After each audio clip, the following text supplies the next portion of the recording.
Good. Hello. Good. Hello and hello. Sorry. Um. Greetings, greetings out there. This is Dalek 451, the new Dalek Emperor, and and fr- frankly, I thought I decided to do this little live stream because well, I can't sleep, and I don't I can't sleep. I'm not feeling all that well, and I just hope, and I just thought I'd see if there's anyone.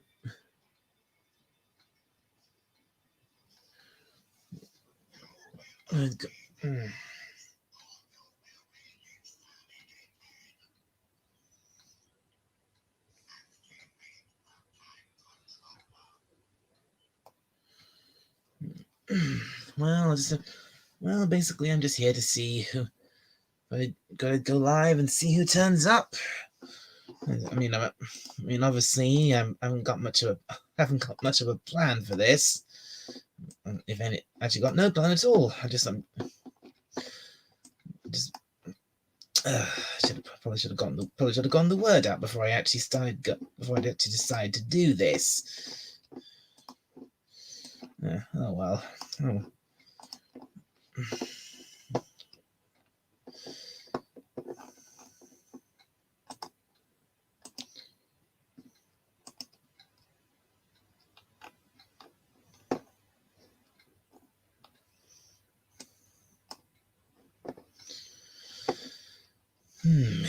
Well,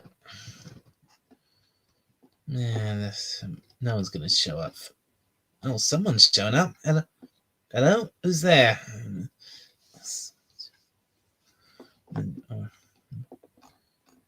Oh wait.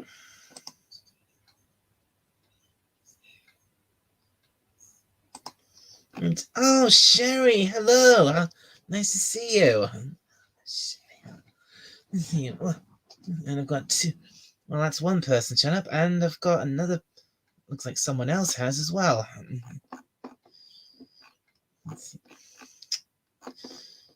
Oh, and thank you for the like, Sherry.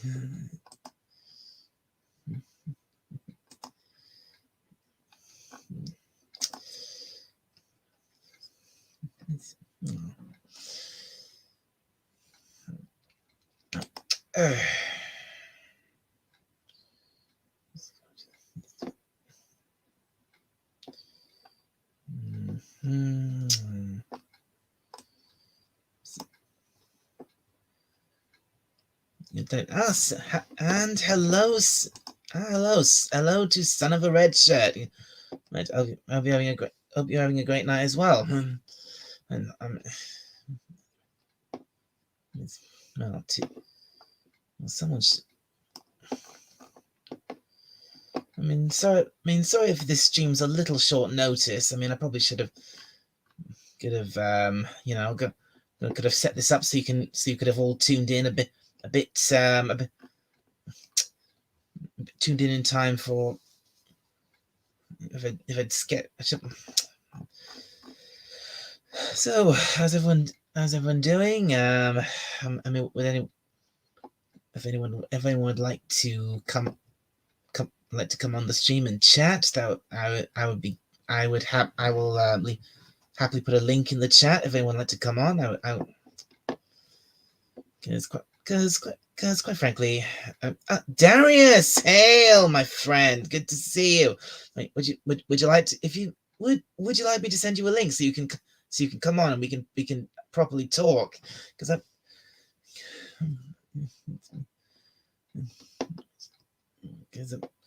actually, you know what? I'm just gonna do that. I'm gonna send you an invite, Darius.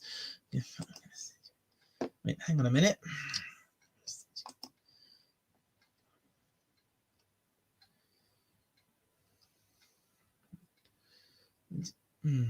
Yeah. Send. Okay. Right. Okay, Darius, I just sent I just sent you the link to the stream if you'd like to come on, and you just showed up. I showed up in your recommends. I believe there's some. Oh, I see.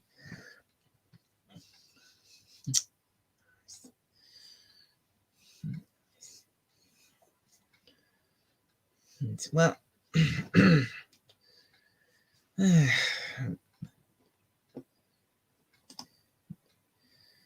This case scream is it? Okay. Well, if you say so, son of a red shirt. So, Darius, like I said, I just sent you the I sent you the link on Discord if you'd like to pop in, or if I could send it to you. Maybe I should also share. Maybe I could have also said it. Getting tongue tied. Maybe I should have shared it to you on Twitter as well. But yeah, I'll send it to you on Twitter as well, just to be on the safe side. Let's see. Where is it?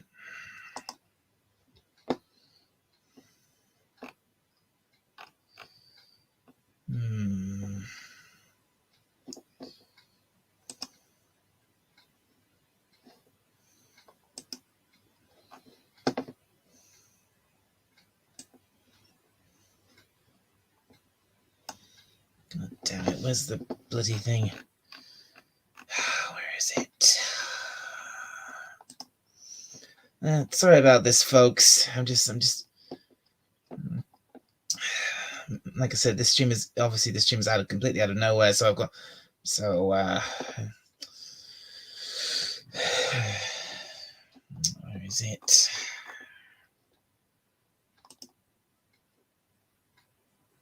Ah, there it is. Okay, send.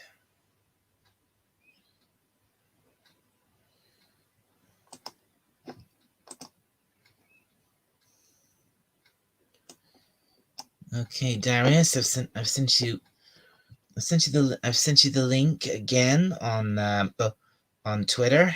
If you'd like. Are you actually still, Darius? Are you still there or not?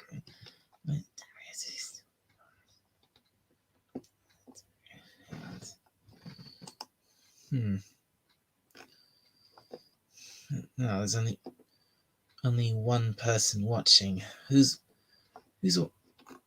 actually, is anyone watching at all?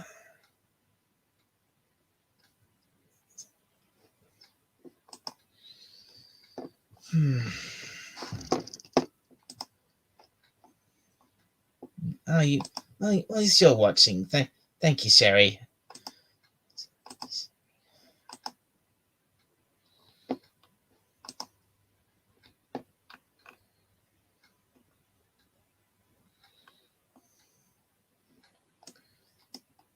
And, oh.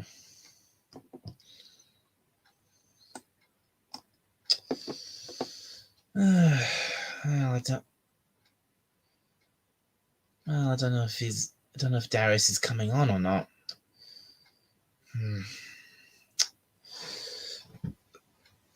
What can I talk about?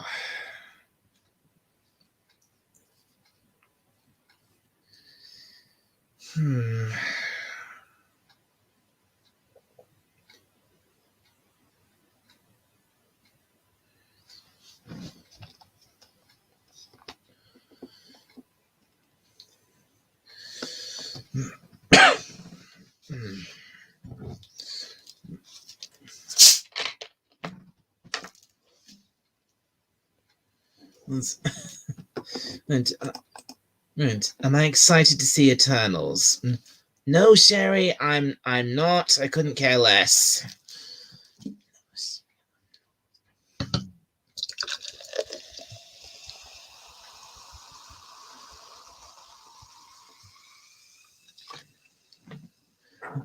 Wait, what?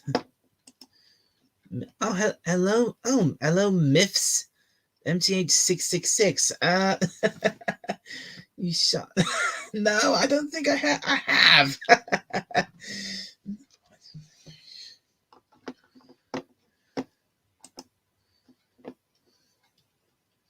About movies, there are a pretty inoffensive topic. Though. Okay, all right. But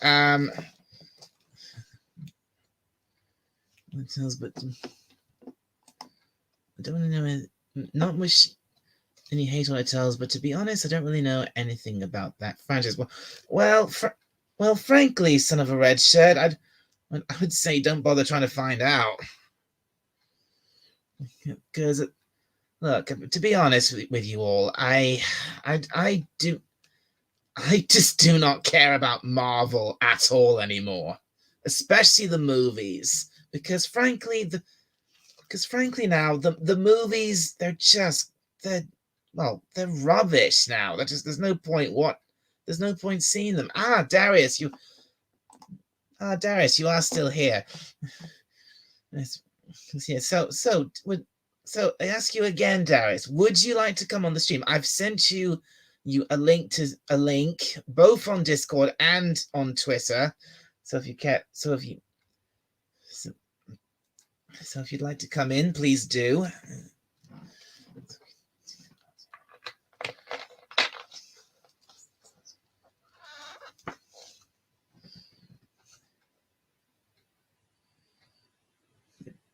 Current situation. What? Dude, it's not good. I'm at what?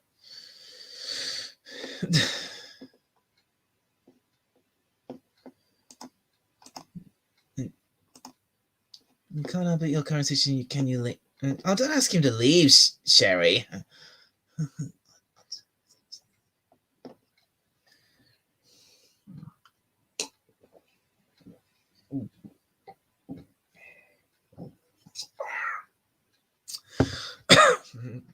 Oh man. I probably need to really think ahead with these kind of things.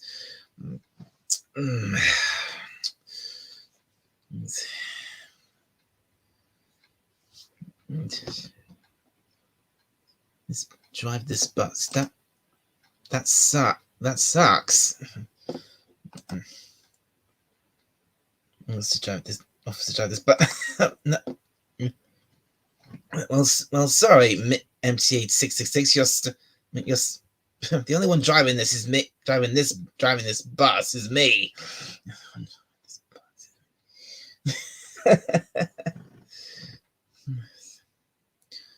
Right. So again, Darius. Unless you were talking about an actual bus. Again, Darius, are you coming on or not? Can you please tell me in the chat? Are you coming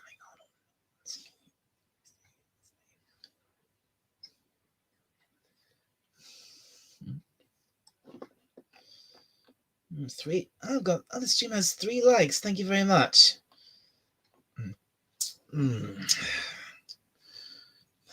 Okay.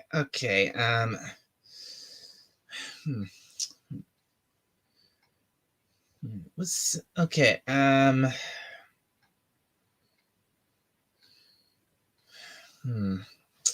can I talk about?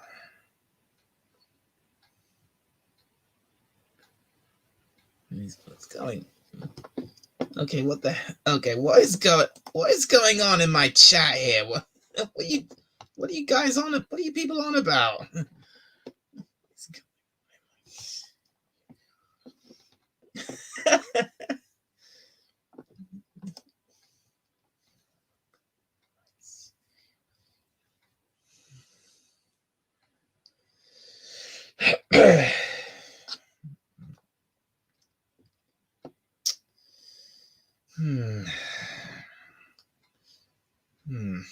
Maybe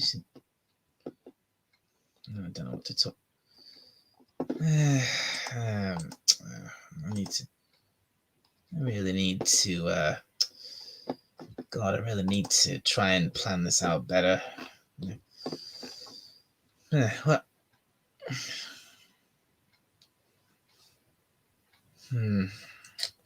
Has anyone got any questions for me?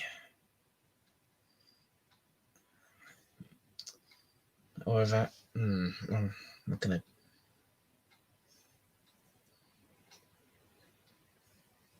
Because I'm not. I'm doing. God, no, being I'm bad at doing this on my own. I need someone to properly talk to. Come on, Darius. Come on in. Darius. Anything?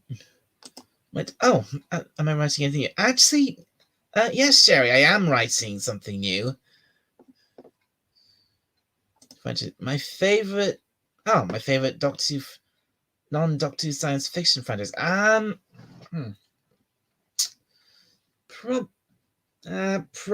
Non-science fiction. Oh, non-Doctor Who science fiction. Probably Star Trek, or what used to be Star Trek, I should say.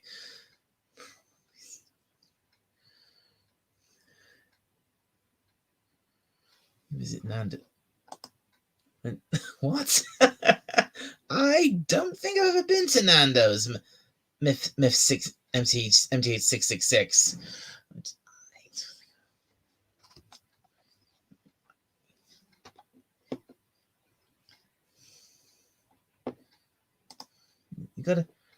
You got a story about hot sauce involving a bus, a sneeze, and resulting chaos. Oh, okay. Well, if you'd like to share that story, go right ahead.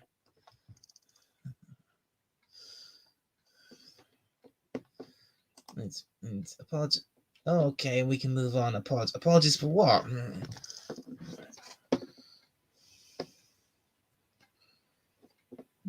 Damn it. Oh, God. This would be easier if I had a guest. I'm not like Captain Spock, who can just talk and talk and talk ramble on and on for hours and hours.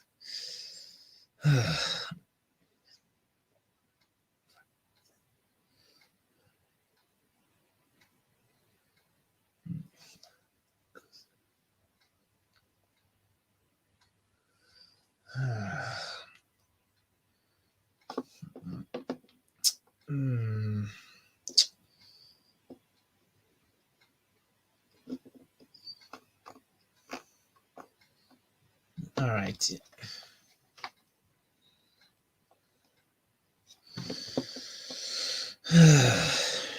Okay. All right, Darius, Darius, you still out there?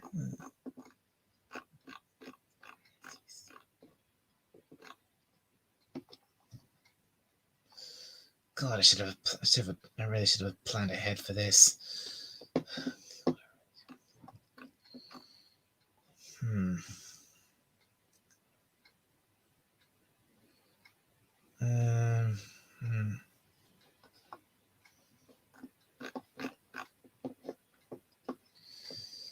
All right, you know what? I'm gonna.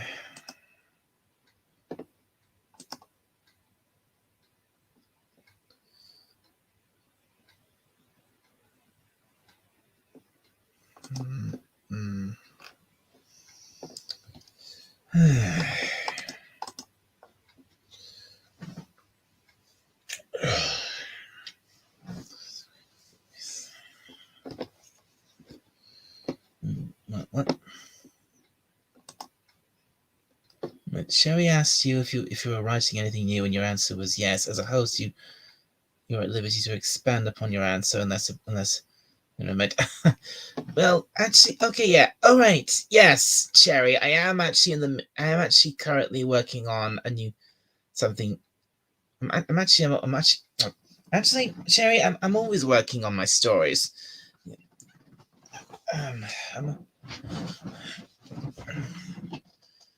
Currently, one of the stories I'm working on is a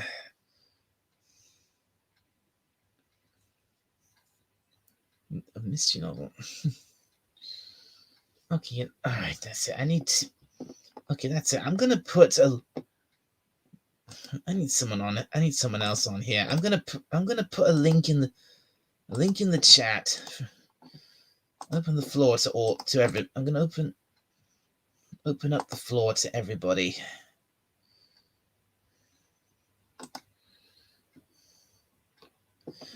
There you go, everybody. I've put a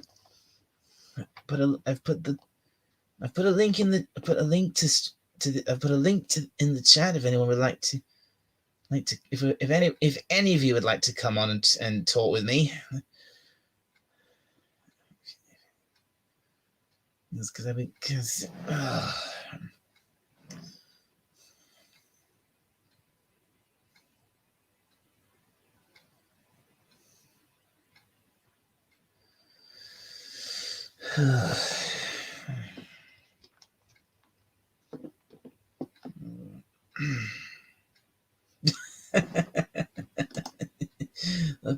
very funny.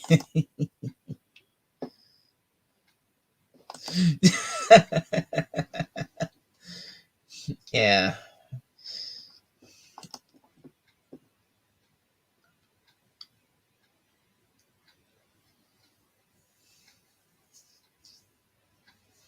All right, I need to put. Okay, I need to put the word out about this.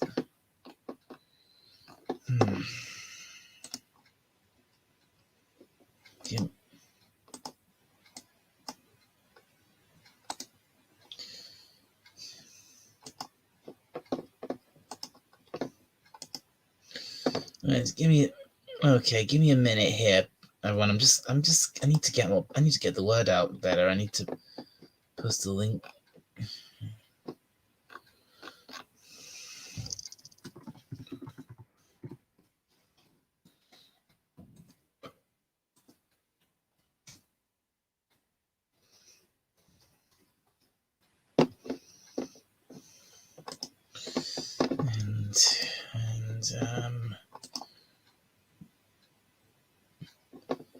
Put it out as here as well. Wait, I've got my son of a red shirt. Hello, hey, how you doing? Thank you for coming on. Oh, good evening, Dialect 451. It's a pleasure. Thank you for having me on. I'm glad you're here. I mean, that's better. No, well, yeah. So you got bored and decided to live stream, huh? This almost sounds like one of those how-to videos. So you want to live stream while bored, huh? Dun dun dun dun dun dun dun. Dun. Now you got to offer helpful tips and well thought out analyses of YouTubing. I did get. It's not that I was bored. It's just that I just couldn't. Well, I couldn't sleep, so I just thought I haven't live streamed in weeks, and I've been hoping to get around to doing another one, and so I thought, why not? I don't think there's no one else broadcasting I know of at the moment, so why don't I do it? Well, good for you. Take the plunge. What the heck? Put yourself out there. Have a little fun. It sounds like well, you say you were sleeping. May I ask what time it is where you are? Like I said, I was struggling to sleep because I wasn't feeling very well. But it's I was. It's actually very early in the morning where I am. It's nearly 5:30 in the morning. Oh, okay. Yeah. Well, good for you. For me, it's almost 1:30 in the morning. So that's one of the beautiful things about YouTube. You could be talking from completely different time zones. You could be complaining about being tired and just falling asleep, and I could just be waking up. You never can tell. That's right. Yeah, you can just you can talk. You can be talking to. Like doing this and talking to literally anyone anywhere in the world, and you wouldn't really notice the time difference. No, very much so. you know Jedi Bill. He's down in Arizona, so he's on that mountain time, I think. I'm out in Ontario, Toronto, Canada, specifically. So I'm Right. on that Eastern time. Right. Many Yeah. friends I have, they're from different points in Europe. Some are Germany, some are England, Ireland, Scotland, except not the Welsh. Fuck the Welsh. And you heard that here on Dialect 451 show. I'm Damn. teasing. I love the Welsh. Only Eh, get Richard Burton. I've eh, got a shrine to him up the in my Welsh aren't place. the Welsh aren't so bad. It's the No, Scot they're wonderful people. it's the And Sc- it's the the, Scots who are assholes. well, here's the difference to me between Welsh people and Scots people. Scots people's gift to world cuisine is haggis. Welsh people's gift to world cuisine is Welsh rabbit, Yeah. pronounced Herbert. I could never get the pronunciation right. I'm not I Welsh, think I but think it's rarebit. I think. rarebit. I Yeah, think. it's I not think. spelt like rabbit, No, but I don't think. it's No, I don't think close it's spelled enough like that rabbit. yeah. I remember being slightly traumatized as a child. My first time being exposed to it, my father, in a playful, humorous way, was saying, "Oh, we're having rabbit for dinner tonight." I spent all day watching Bugs Bunny cartoons at Easter, and they decided to spring Welsh rabbit, and I was convinced we're going to be eating like a roast rabbit, and I got kind of upset. I was a wee little kid too. It's weird the things you remember, but then it turned Yeah. out to be cheese sauce on toast, and I loved it. That's all it is. Wow. It is. It's delicious. I love cheese on toast. It is Oh, delicious. grew up on cheese on toast. I sit here contented with this cheese on toast. I haven't had Um, yet. Yeah, I make a lot of the times when I just want to make if I just want to make something simple for my for a light lunch, I just make myself a toasted cheese sandwich, and I love it. mhm. Oh yeah, I hear that. I like it straight on toast. I don't even bother with the sandwich. Like I'll have now 2 pieces of cheese, and I love It's, that sharp English cheddar, the really sharp stuff that makes your absolutely. nose bleed. That's my absolute favorite cheese, cheddar. Hmm. It's Yeah, it is you can't beat cheddar. no. I mean, I do love lots of different cheeses. Don't get me wrong. There is more out there than cheddar, but for me personally, number one, it's that old cheddar. Old Old cheddar. cheddar. Yeah. Well, yeah, Yeah, I mean, yeah, the if stronger. you got Well, small children or something, it's forgivable. If you have like marble cheese or something in your house, I can understand kids, they don't have that palate developed yet, but no. oh, you got to have the old cheddar. And I love a good chutney too. Well, look who's here. Hello, Captain. And welcome to Scaro. I warned you, if you You're said in his my name three domain now. times, he'd show up. This guy's like the YouTube's Candyman. You say his name 3 times, and Captain Cockney Mirror's Flock will appear Right. in full-on regalia. Now, there's a guy, I bet he can value some cheese on toast. I bet you probably can. Yeah, weren't you originally? What I gather, weren't you originally English, Captain? I think you said that. You were originally from Britain, weren't you? I believe it's in the name, Uh, Captain Oh, Cockney Mirror Spock. oh, He doesn't go by Captain Kiwi Mirror Spock, in spite of no. the fact that I think he's relocated his headquarters. His lair, his nefarious lair, is located somewhere in the South Pacific of unknown origins. Rumor has it that there are many slave girls on his island, on his personal island. But And who knows? He is. He's the up and coming supervillain of YouTube. Doomcock, watch your ass. Hey, yeah. Captain Doom Cockney Hey, is coming for you. I'm not just a Dalek. I'm the emperor. I'm the new emperor of the Daleks. And we're broadcasting not from Earth. We're broadcasting from my throne room on Skaro. Oh. My throne. I assume the signal's being rerouted through my shitty internet, and I'm paying for it. So that's how evil you are. I'm paying for your broadcast somehow.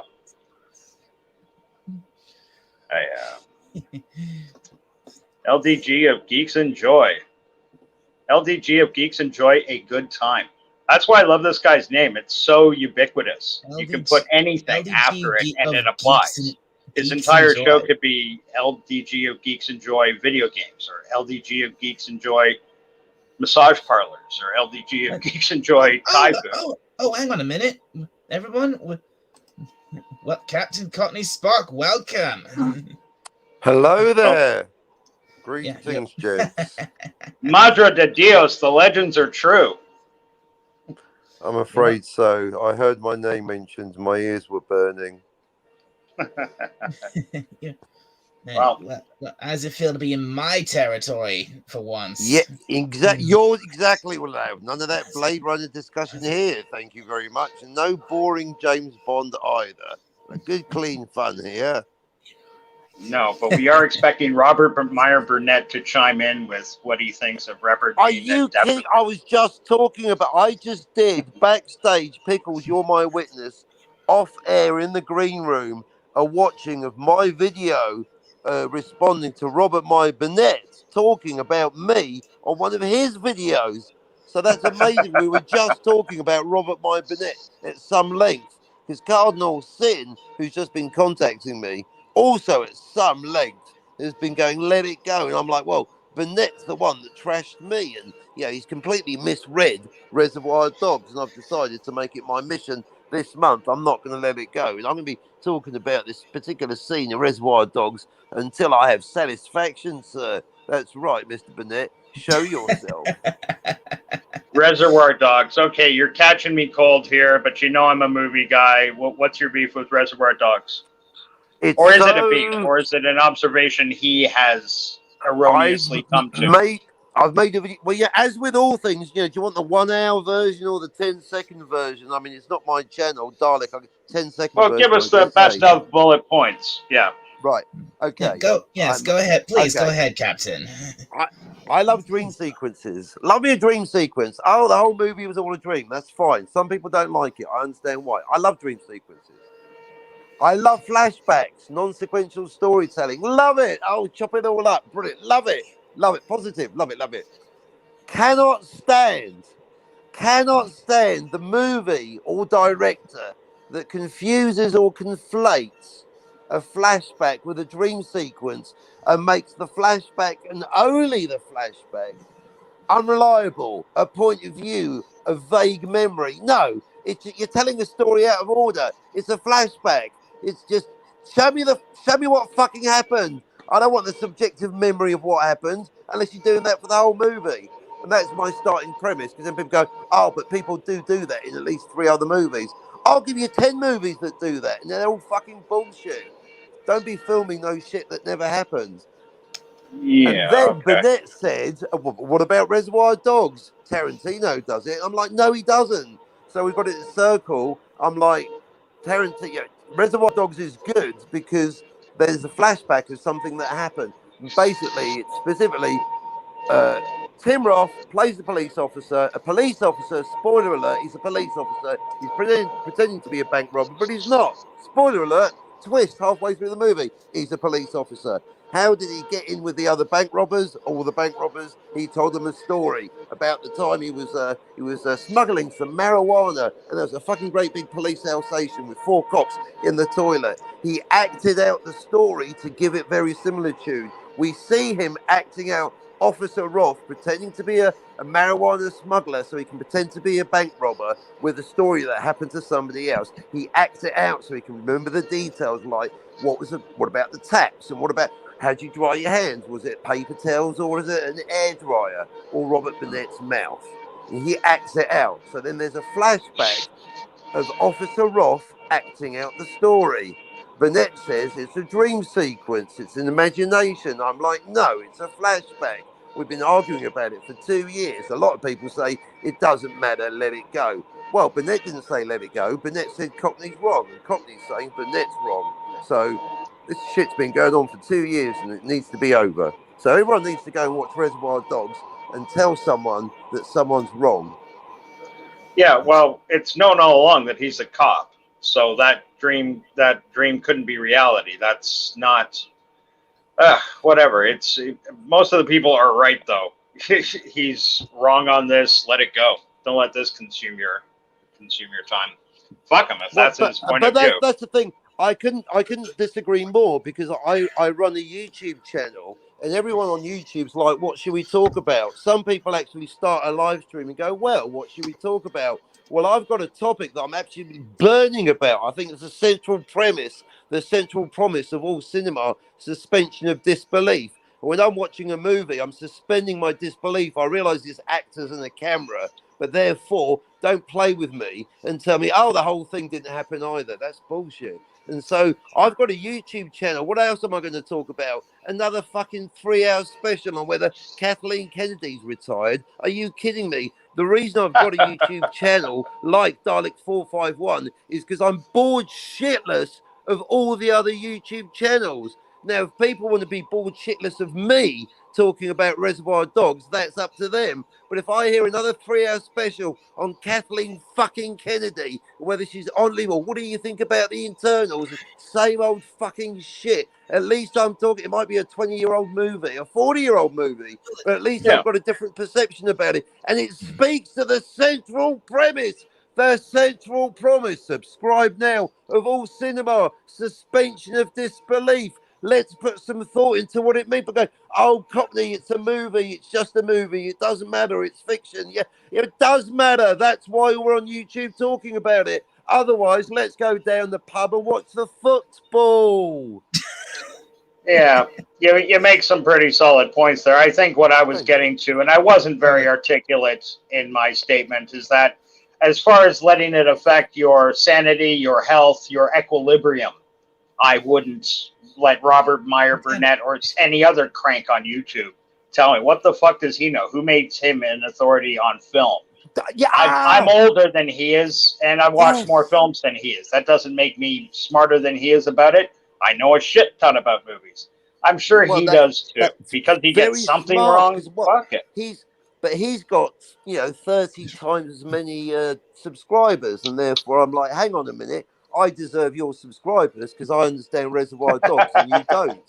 So it's capitalism. I'm publicly saying, with all due respect, your product is faulty because you failed to understand the movie. Call yourself a film editor, therefore you are wrong. Therefore, give me your subscribers. This is a free market.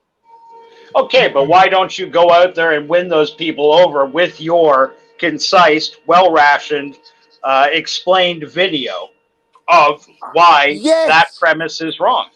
I have made a concise, well-explained video that is 12 minutes and 37 seconds long. I've just been playing it backstage just now with Pickles, and he said, my goodness, that's amazing. If only you could go on another channel such as Daleks and, I don't know, bump into Just Another Red Shirt and talk about it to give it some promotion. That video is a work of genius. I'm so glad you made it, Cockney. And here we are now. That video That's great. exists. I can't wait for the premiere. Seriously, Great. I will watch it. The universe is perfect, isn't it? Praise Jehovah. Well, it does feed upon the weak. What do you think, Dalek? What did you say, Dalek? It's pronounced Dalek. Now you're having trouble pronouncing it. Dalek 451, and there is no hidden reference to Ray Bradbury in that. I find that so oddly ironic. No. Well, no, I wasn't trying to. No. I thought you were like the book burning Dalek. Like you were the one. We obey no one. Don't read forbidden literature. Destroy your Star Wars and Star Trek. That is not canon. Exterminate. Yeah. That is not a plunger. I am not a fucking plumber. Hang on a minute. All those balls that are on the skirt of the Daleks, they're individual like weapons, right? They can like pop off their bombs, or actually, well, yes, they get they. Yeah, what the fuck are those things? Don't be making those shit up either, Dalek. We're gonna check. What have I? Oh god, maybe letting you two on. They're bath salts. I don't know about that. No, I'm curious. I do remember, like, I'm not Oh, overly familiar with Doctor Who. I grew Jill, up. hello, nice to Oh, see you. good evening. Wait, would you like to come on, Jill? If you're free, feel free to do so.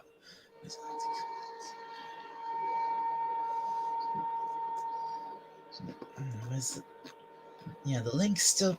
Maybe I should Maybe I'll just Jill, repost. yes, I need to speak to you about Reservoir Dogs. You won the prize, Jill. I've decided you're the one. You are the judge of reality, Jill. Come on board. Yeah, I think I'll just repost the link, and so Jill can come on. Let's see.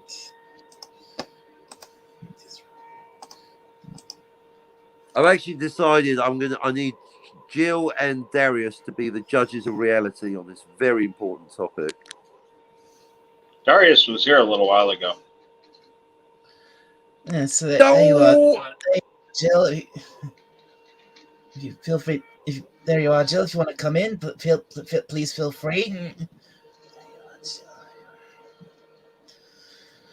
This has gone a bit. No, I could. That almost happened.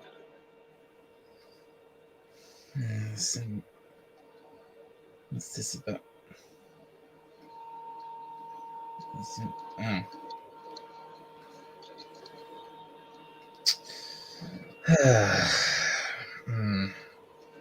What are you working on? Technical issues? Oh my! Sorry, but I'm not very good at this hosting thing. Oh, brother, take it easy. Take a breath. It just nobody gets it naturally. It's just us wankers here. It's all right. It's fine. I mean, it could be worse. You could be Robert My Burnett. God, has anybody I was trying to say, I do look as much as I love as much as I support Doomcock, and I do support him. I support him massively because I follow him everywhere I can. I support him in every way I can. I'm one of his arch villains. I'm one of his legionnaires on Patreon. I do everything. I do everything to support him. Okay. For him, but I have to admit, some of that, and it does get a bit tedious. To hearing him basically make the same points over and over again. And as a legionnaire, that frustrates you. Especially, it does kind of, especially when I'm like, for example, my favorite stream he does is Friday Night Frolics. You all know Friday Night Frolics, right?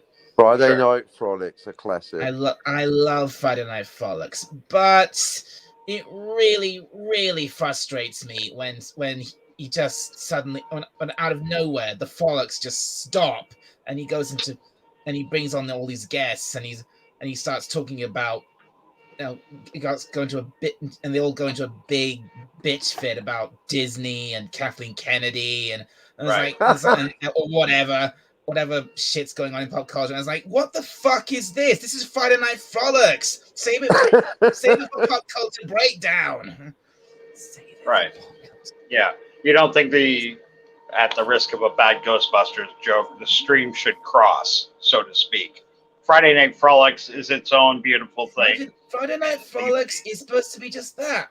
It's supposed to be fun. It's not supposed to be about bitching, in my opinion. And you as a fan, if I may ask, and anyone in the chat, feel free to chime in with your answer. Are you getting sick of hearing the constant stream of vitriol, the hate, the recriminatory anger directed at the same people over and over and over again without seeing anything actually being done? It does get, it gets really, really repetitive, yes. Would you wish, as an alternate? Frankly, and at times, I just have to think, okay, you, I get it. You hate Disney. Shut the fuck up. Right. Would you be more inclined to listen if they had some kind of positive plan of action to bring about change to either Yes. what their IP, their studio, I their mean, I actually person had in charge? one thing. I actually had an idea. One idea what I had to one idea I once had I could do on this channel was that as a bit of a counter to all the negativity about Disney, maybe I could do a live stream talking about some positives about Disney. If All right. Yeah, some things I I think that's a great I idea. personally like about Disney, because I'm a look, I've grown up with Disney films and shows all my life, and I was a huge Disney fan for many years. Sure. For many years, May I and ask some what of my films as a child you remember first seeing? oh my god, some of the best ones I've ever. Some of my all-time favorite movies are Disney movies, like for example, The Lion King. I love The Lion King. Beautiful film. Yeah, amazing film. And then there's other classics. Like, I mean, when I was a kid, we had a whole collection of Disney animated movies on video, and we had The Lion King, we had The Jungle Book, we had The Aristocats, we had 101 Dalmatians, all these great classic Disney movies that I still love to this day. Right.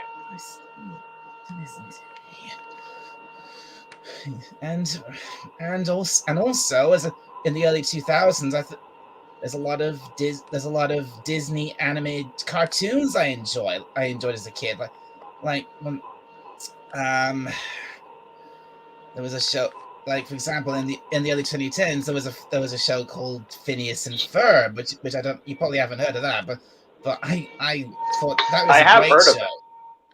Yeah, I am familiar with it, and they had a unique animation style too, very triangular with Phineas. It had a very unique look, and it had sort of a follow-up, and then it had a sort of a follow-up show to it called set in the same world as it, some called Milo Murphy's Law, which was which in the second season actually had a crossover episode with Phineas and Ferb, and one of the recurring characters from Phineas and Ferb crossed over to Milo Murphy's Law and actually became quite a big part of the story there, and for the rest of the season. I thought that was really fascinating.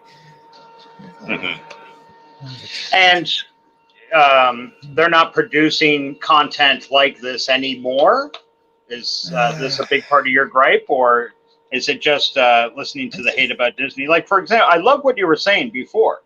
I do, and I hope people are catching on to this, because I think this feeling is starting to permeate the base of the whole fandom menace community. If I may be so bold to suggest it, that people are getting a little sick of hearing how bad shit is and how awful Disney is, how bad, how much we should hate the new Marvel thing or whatever. This is like one of the first few times I've actually, voiced these thoughts. Okay, there's only so much negativity about Disney I can hear. It's like, come on, isn't there anything positive you can say about them? Anything. Right. And there is. If they took the time to think back, there is. Harvey Cthulhu has entered the chat. Harvey Cthulhu has entered the chat, has he? Hey, Harv, what's up?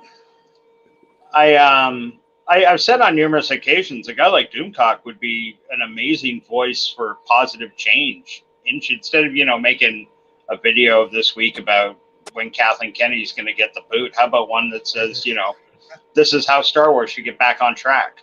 Or this is like phase one of a bigger plan. We understand it will happen overnight, but, here's an idea, something positive. I listen to Doomcock and a lot of the people he talks to, because they're probably some of the things they say actually do give me a glimmer of hope for better things to come. But at the same time, outweighed by all this negativity all the time, and it gets so it just gets so. It's just like, and I'm just like, okay, fuck this. It's tiring. If I want to pay for Disney Plus, I will. Mm-hmm. Disney Plus, Right. Well, You that's shouldn't be why for me. Yeah. Yes, fuck. For you. I was going to say that it's kind of like hate the was it love the sin, hate the sinner? No, hate the sin, love the sinner. Well, that's the whole point. I should get that right because it doesn't matter who's who Kathleen is or where she is or Disney yada yada. Look, it's more. Again, I tried to boil it down because I like the writing perspective. Yeah, there's basically the whole debate about its art anyway. What's a good film? What's a bad film? So all right. Art is subjective, plot holes are objective, and I think that my whole rant about Reservoir Dogs, believe it or not, started with The Last Jedi, and it ties into what Dalek's saying. Rather than be another channel moaning about Disney, which channels want to do that, that's their right. But for people like Dalek that want something else a bit different, I'm like, no, okay, here's a specific issue I've got. Exactly, Captain. I don't want constant negativity. I want at least some positivity somewhere. Well, yeah. Well, this is a good manager says, "Don't just bring me the problem, bring me the solution." So for me specifically, it's only one thing, but I like writing, so I'm going to talk about writing. If you're a director, you'll talk about directing. And for me, there's a massive. I don't need to go into it now because it's a huge topic that I go into. It's one of my rants. But basically, for me, there's a massive plot hole in The Last Jedi, and it's still not resolved. And for me, it would so the healing would start. So they're like, "All right, Courtney, stop moaning. What do you want? Fix the plot hole."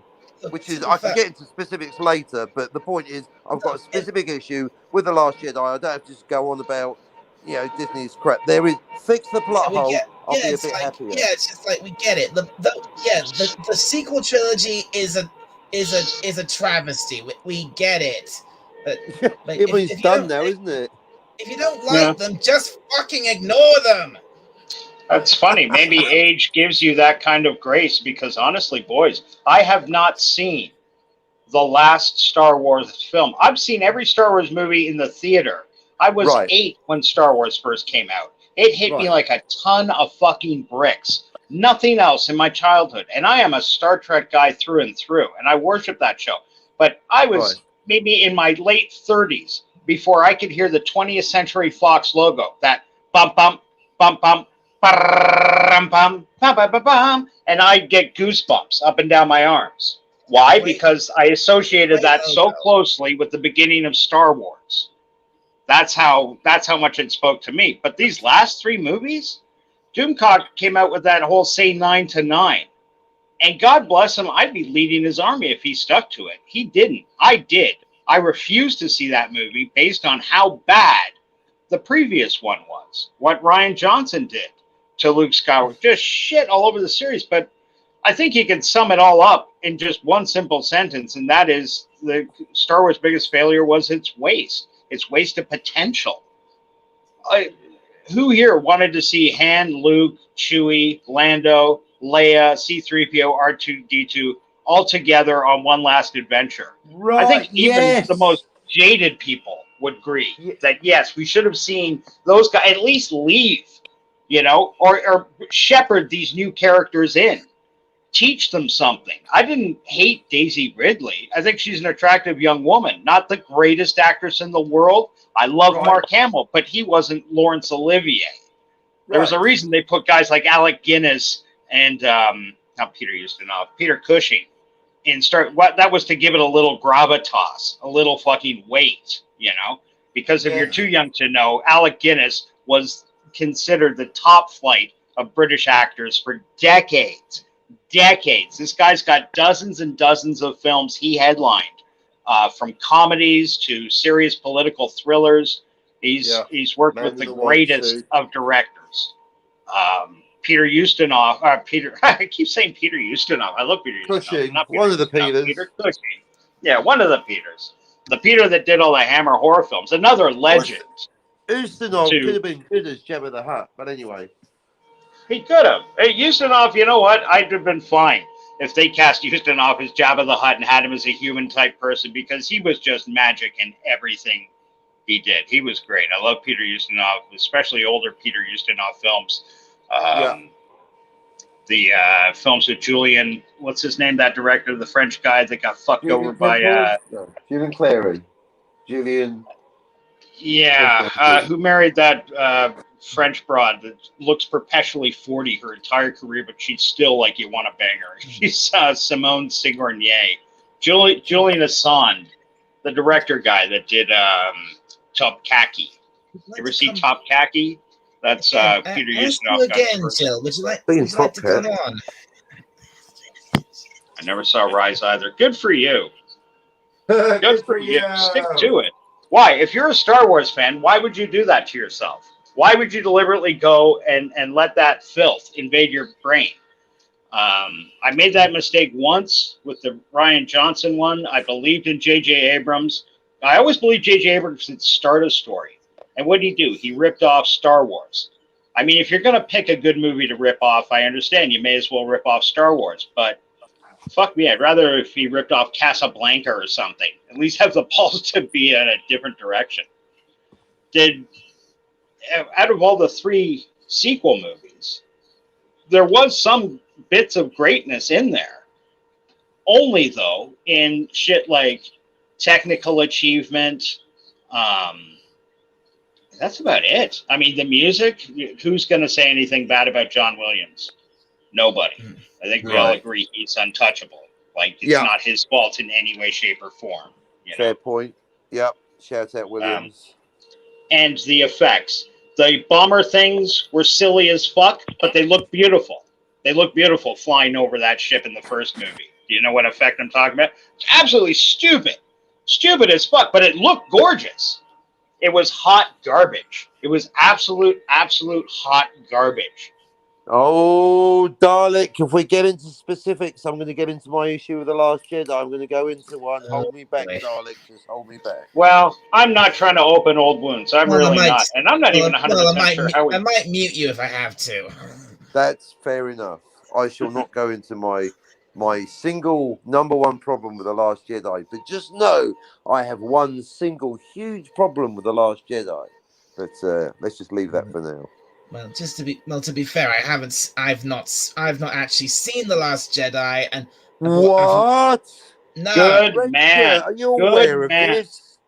I'm fully aware of The Last Jedi, but trust me, I've not seen Blade Runner. You've not seen The Last Jedi. Have you ever been to a thing called a cinema?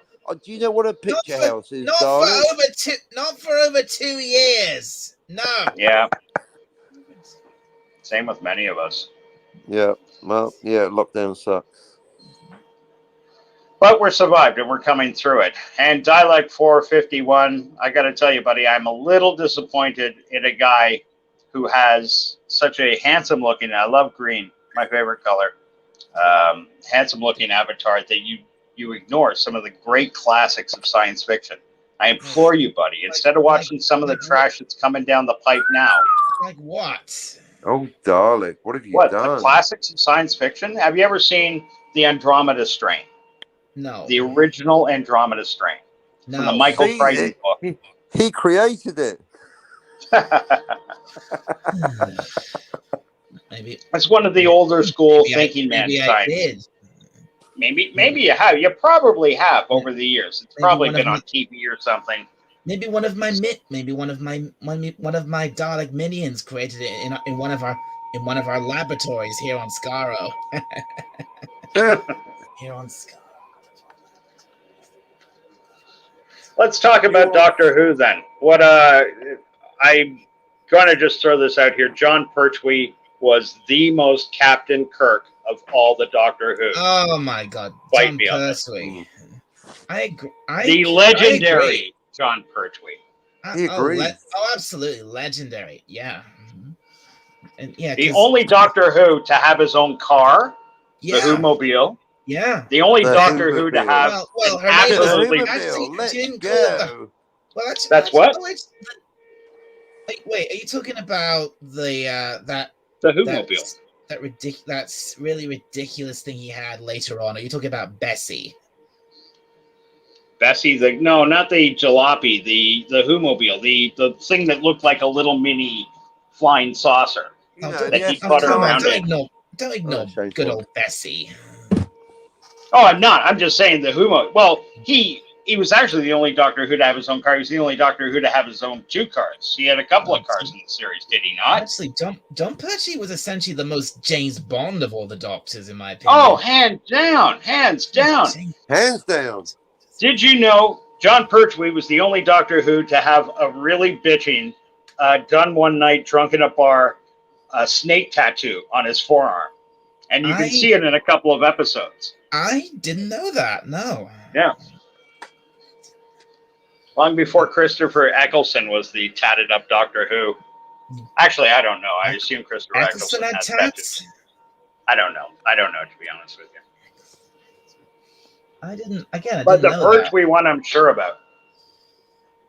Wow.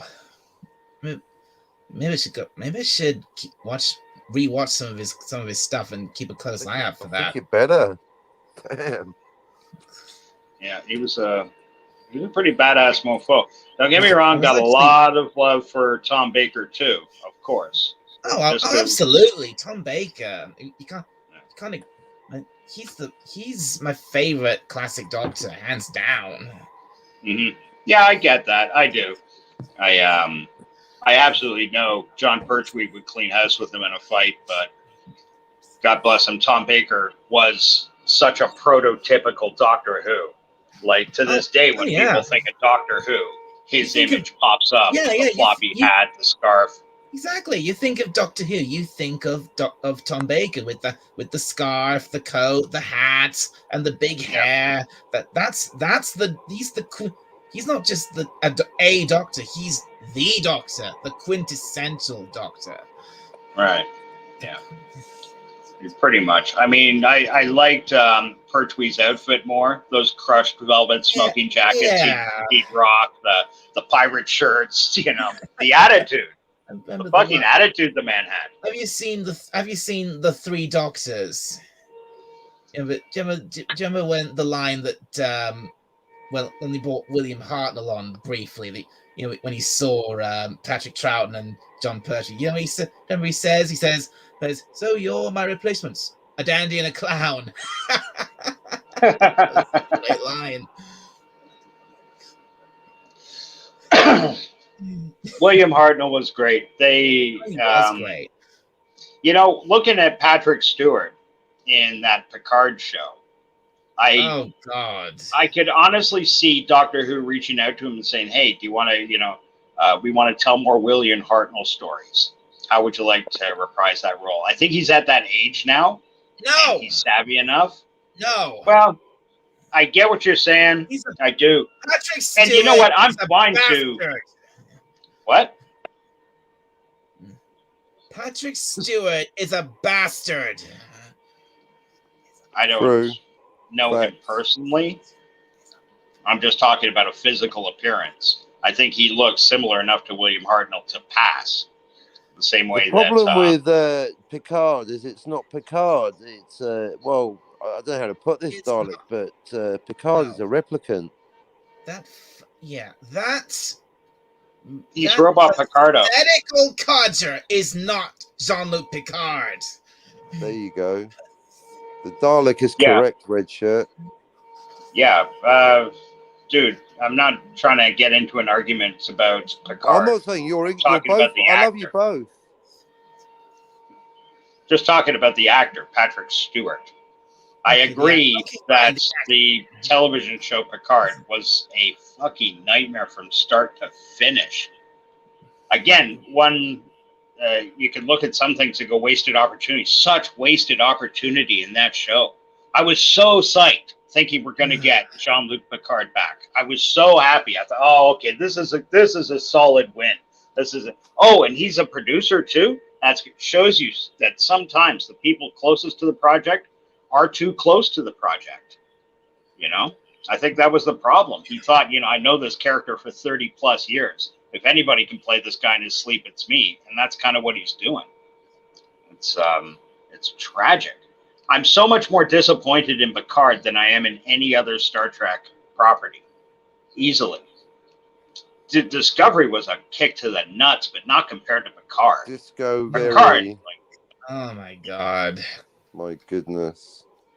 Oh, Yeah. Discovery is beyond an abomination. It is. Yeah, but compared to the two, to me, Picard is the bigger transgressor. At least Discovery, you can say it's just a bunch of new idiots fucking around with stuff they don't understand. Yeah, I know. But Picard had fucking Patrick Stewart front and fucking center. He had to approve all the scripts. He had to approve everything. And that's what we got? Oh, that was so sad. I'm sorry. I'm not trying to devalue your hate for Discovery. I'm really not. But I'm just saying, like, a complete cast of newbies dropping the ball, I can shrug my shoulders at. But look, as far as I'm concerned, any new Trek, Discovery, Picard, Lower Decks, and even that fucking little piece of shit show, Prodigy, none of that to me is real Star Trek, and it never will be. Dalek, how would you like some good news that will make you happy and soothe your soul? And what's that, Captain? I note the skepticism in your voice already, Mr. Dalek. Oh, hold that thought, Captain. Look who's here. Hail, anti-derivative Jill. Nice to welcome to Skaro. Good evening. God bless the Daleks.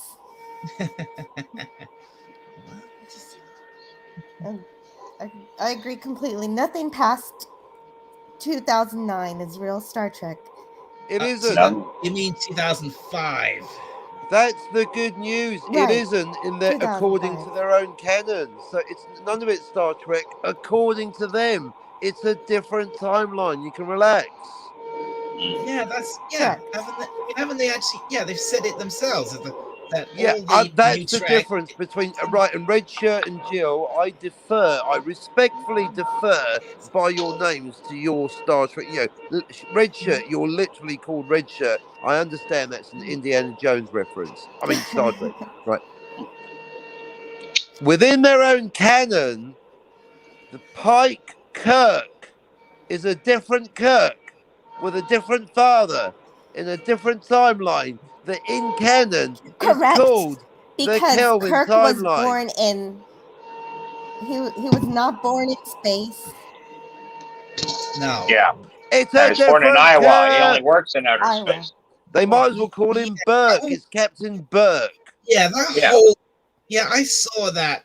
Look, it's not Kirk. Relax. It's not in canon. It's not Kirk. Canon. No, I don't know. Were you arguing otherwise, anti-derivative? Hey, Captain, since we're on the subject of Star Trek, guess what episode of Star Trek I recently watched? Mirror. I have just recently finished season 1 of Star Trek, the original series, and I've moved on to season 2. So you know which episode I've seen.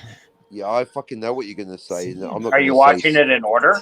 City on the edge of bollocks. Hey, no, not. Yes, Jill. Bollocks. Yes, Jill. City on the edge of forever. Okay. Joan Collins. I've seen City on the edge of forever. Yes. Jill. Because I trust you. I've nominated. Announcement, everyone. I've decided that the judge of all reality is anti-derivative Jill. Congratulations, That may Jill. be a little too much pressure for me. I'm not sure I can stand up to that. But The City on the Edge of Forever is an amazing episode. And well, that's kind of ruined what I'm about to say.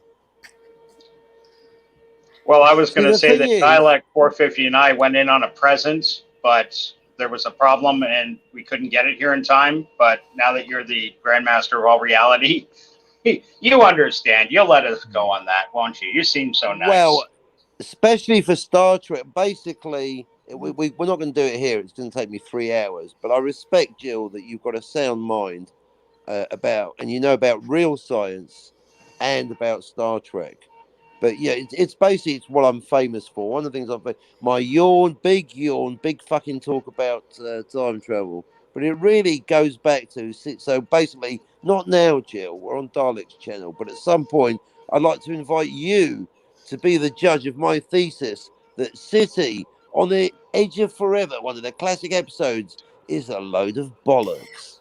But I want to argue that The City on the Edge of Forever is not option 3, that it is actually option 2, because I believe that when McCoy goes crazy and he jumps Well, I'm into the saying it's Guardian option of 3, but Forever, it should be option 1. that Option 2, you say? Not, but that I'm he saying can not here, Jill. But let's he have the creates. discussion. Yeah, it's a 12. It's a biggie. Basically, it's a biggie. I know, but I want to hear her argument now. It's a 12. I really Really? do. No. Yeah, I can't help not- myself. She's made it I sound so. defer to Dialect Dalek. 451. What do you think?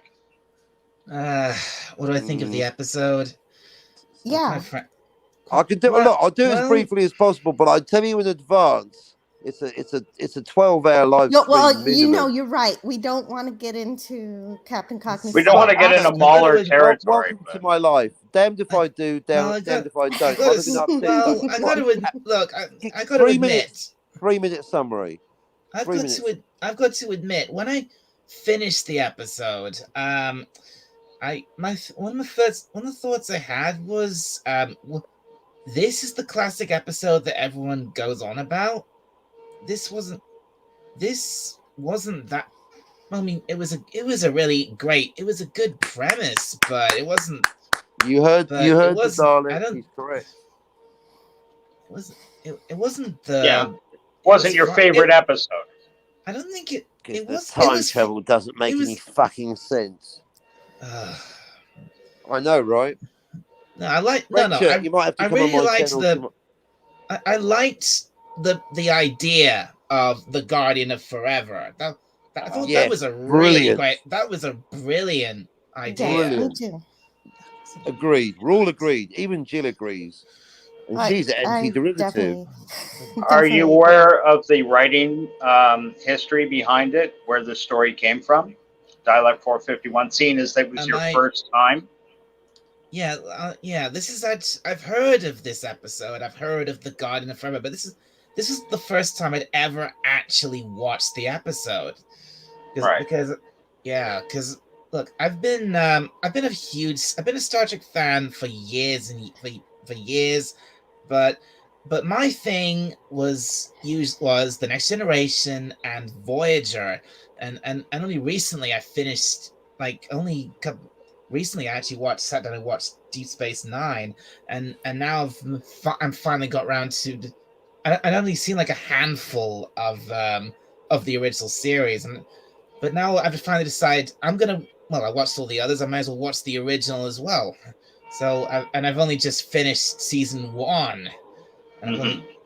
Well, this episode says something that Star Trek often doesn't do, because Star Trek is often about peace, and this one it dares to say that pacifism can lead to unintentional it was like bad consequences. It's like this episode was like giving you it was basically saying there's a time for there's a time for pacifism and there's a time not for pacifism.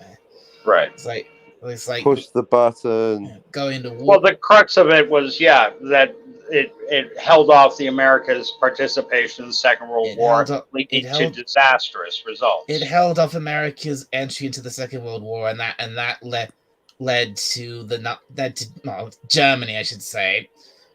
Since this is YouTube, right?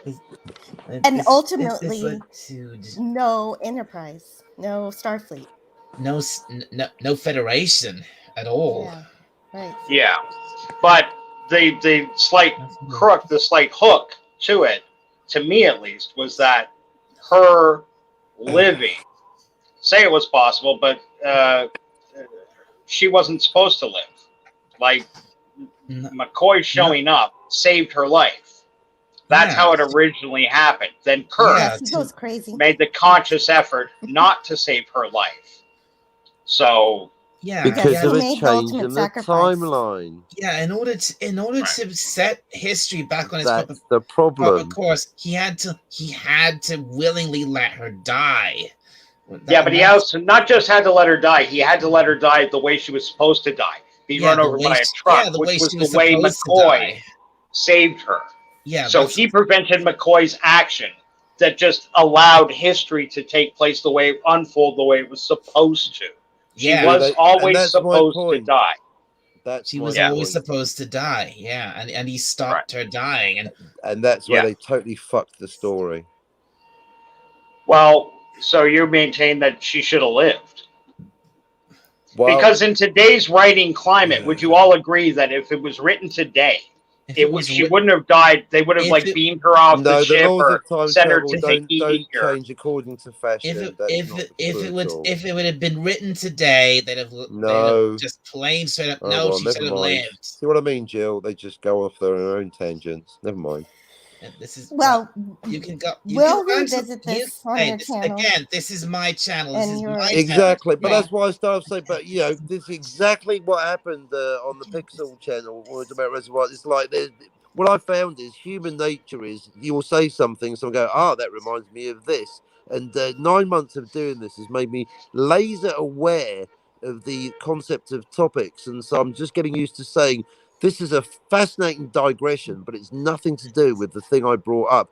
But especially at someone else's channel, let's go down this I'm just pointing out that we're now in a digression that's got absolutely nothing to do with the original, which is fine. But it's just, if you're asking me about my issue with the time travel, it's nothing to do with the cultural sensitivity of that. But it's Dalek's channel, so let's talk about the cultural sensitivity. What if they did make it today? It's a good point. Back to you, Dalek, in the studio. Yeah, I didn't try to enter this conversation to frustrate anybody in any stretch of the imagination. I'm loving it. Drive a dialect what he thought. Who's frustrated? And then I'm not. anti-derivatives Pictures of opinion, Jessica that she sent me. That was a bit only frustrating. because she hasn't put together a 12-hour video. Like, you've really thought out your argument, no doubt. Yes, and I'm not being facetious at all. I really am waiting for that because I think you're going to give. Jill is not convinced. Well, yeah, but to be fair, she hasn't seen your video yet. I would be interested to hear her because I have a sneaking suspicion it's not quite at the 12-hour mark. Her answer to that question. Oh, I've done Would it be the time travel videos I've done, the pre-record, because it's normally live streams. I've done 3. Well, I did a 10-minute one, and then the feedback I got was, "Oh, Cockney, it's a bit simplistic." So I did an hour-long one, and the comment I got was, "Well, it's a bit overcomplicated." I was like, "For fuck's sake!" So I did a 20-minute one with animation, with Playmobil characters of Back to the Future. I'm going to get the Playmobil Enterprise next because I was actually talking about Back to the Future. Not when I get the Playmobil Enterprise, if someone wants to buy it for me, I'm going to do a new one about City on the Edge of Forever. Indeed, I'm going to tear it a new one. But I promise to watch that video soon, and I know you've been thinking about this for 40 years. I've not even been alive for that long, so I'm going to understand your option 1 eventually. And well, yeah, because the thing is, all I'm doing watch is the 12 monkeys and all that. I've not come up with anything. I'm glad you love The Lion King so much, Jill. Oh yeah, thanks. Yeah, I do love The Lion King. Fantastic rendition of the Hamlet. Oh, sweet. And who was your favorite character in Lion King? Mine was the toucan. You mean Zazu? Zazu. Yeah, Rowan Atkinson. That was him, Rowan Atkinson. Yeah. My favorite. What about you guys? My favorite character in The Lion King, probably Timon and Pumbaa. Yeah. Oh my gosh, I can't believe you said that. That was my answer. Orb. When I was a kid. I know he's the villain, but maybe Scar. Well, he was a great villain. He has a wonderful song. Oh, Scar was a great. He was a fantastic villain. Yeah. Yeah. Yeah, he completely destroyed the savannah. That takes a lot of work. Who was that? Jeremy Irons? Yeah, I think so. Jeremy Irons has a wonderful, very stage-worthy British voice. Great control. Can be very sinister. Be very efficacious. Yeah. You just hear him give that. That voice just fits Scar so perfectly. But Oh, yeah. Timon and Pumbaa are my favorite characters because they're a personification of nihilism and just, not giving a fuck. Yeah, that's what the whole Hakuna Matata thing. That's what it basically means, doesn't it? I don't give a fuck. Right. Hakuna Matata. It's a wonderful thing. Yeah, Hakuna Matata. I never learned to sing. I fucking love that song, Hakuna Matata. That's adorable. And you guys, if I'm not putting you on the spot, you were on the younger side when this came out. This was something you watched as kids, right? I was very little when The Lion King originally came out. Yeah. Okay, and what about you, Jill? Yes, I was a kid too. When was it released? 1994. Yeah, so I was 9, 8, whatever. I was probably okay. So a great age to be exposed to that type of Disney magic. Back then, when Disney magic was still arguably called Disney magic. Back when, exactly. the 90s, the early 2000s, back when Disney still had the shit together. They still cared about storytelling. I'm a bit older than you guys, and I grew up in a weird point for Disney's history because I saw a documentary on this recently, and it filled in a lot of blanks for me, things I wondered. Because as a kid on TV, we'd get a lot more Warner Brothers. We get Merry Melodies. We get Bugs Bunny, Daffy Duck. Oh my God. That's another thing I grew up with and absolutely love to be. The Looney Tunes cartoons, Merry Melodies. Right. Love those shorts so much. Yeah. That's another reason why I love Friday Night Frolics, because Doomcock sings so many songs from Merry Melodies that come from those cartoons. Overture, cut the lights. This is it. We'll hit the heights. I love that stuff. Yeah, that's a great song. Yeah, and it brings back very warm memories. There's a channel called Eighth Man DVD on YouTube. And he's got the largest collection of old Merry Melodies, old Looney Tunes, old Superman, the old Max Fleischer Popeye Superman, Betty Boop cartoons, all in pristine quality. Wow, Eighth Man DVD. Weirdest name on YouTube. The number 8 TH Man DVD. And boy, I can lose hours on this guy's channel. And the old Popeye cartoons. I loved Popeye as a kid growing up. I got into a charming argument with a couple of younger people, and they were telling me about how One Punch Man, he could kick Superman's ass, but there was that Goku, and Goku could hand Superman his ass too. Superman and all that. And I said, well, you kids. One Punch Man was such a fun anime. Oh, no doubt. But the only point I was trying to make to these kids is, in his universe, One Punch Man is top dog because it's One Punch Man's universe. That's like the whole idea. That's like the whole thing with One Punch Man. He's unbeatable because he's but the fact that once you reach the point of being so powerful, you've got nothing to do, so you just get bored. There are certain cartoon characters, and when I say cartoon, just for this conversation, I'm encompassing anime, because I'm talking about older North American cartoons that really started the ball rolling, and those are the guys that did it. It was way back in the States. They're the ones that came out with like characters like Bosco and characters you just don't hear about today. Or if you do, sadly, they're brought up as a racist reflection or I've heard of Bosco. Yeah, Bosco the Rabbit. He was the precursor to Mickey Mouse. He was drawn by Disney. And other guys like Disney had characters before Mickey Mouse. Mickey Mouse was just the one that stuck. I thought Bosco was a Warner character. Sorry. Bosco the Rabbit. You're right. There was sorry, it's right on the tip of my tongue. I've got these images in my brain as we're speaking. I've actually got this. I'm not sure if I have it anymore, but I had this this DVD of some Looney Tunes cartoons, and on this DVD was a documentary talking about these really classic lost Merry Melodies and cartoons. Mm-hmm. that were especially made but never meant to really be aired, and some that were lost. Right. And in that documentary that they show a bit of this short with this character called Bosco, and Okay. and she does. And what we see is we see this guy actually draw Bosco, and then Bosco comes to life, and then he starts singing and dancing, and then at the and then he goes, it's like Sonny Boy at the end, and then I think he kind of pissed off the artist, because he just stabs his pen into Bosco, and then literally Right. sucks him back into the pen, and then puts him back in the ink bottle. Now, my this goodness. was a My combination favorite of. Looney Sorry, Tunes Jill. was always when they had the artists, always when they had the meta episodes where they had the artist drawing the character and the character interacted with them. Those were always the best. But go ahead, Oh God, Rich. yeah.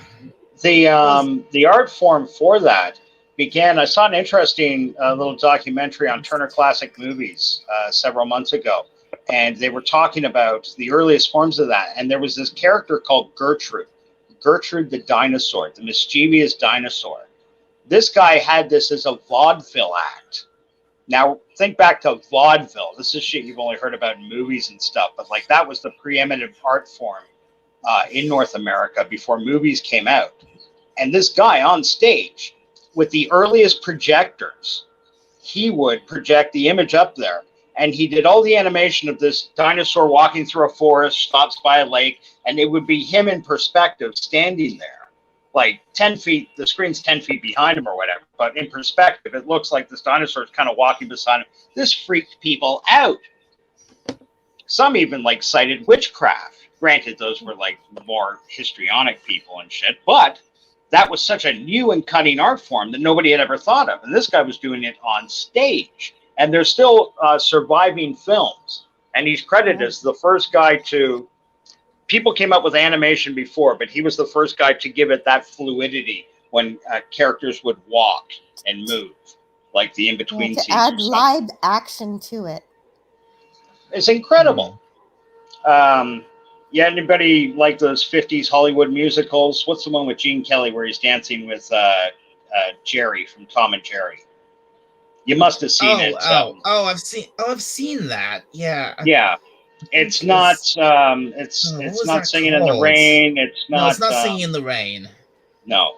It's not An American in Paris. I haven't seen I don't think I've seen the whole film, but I've definitely seen the scene where we've got this guy in the sailor suit and he's dancing with Jerry Mouse. It's a really fun scene. It's gorgeous, beautifully done. What's his name?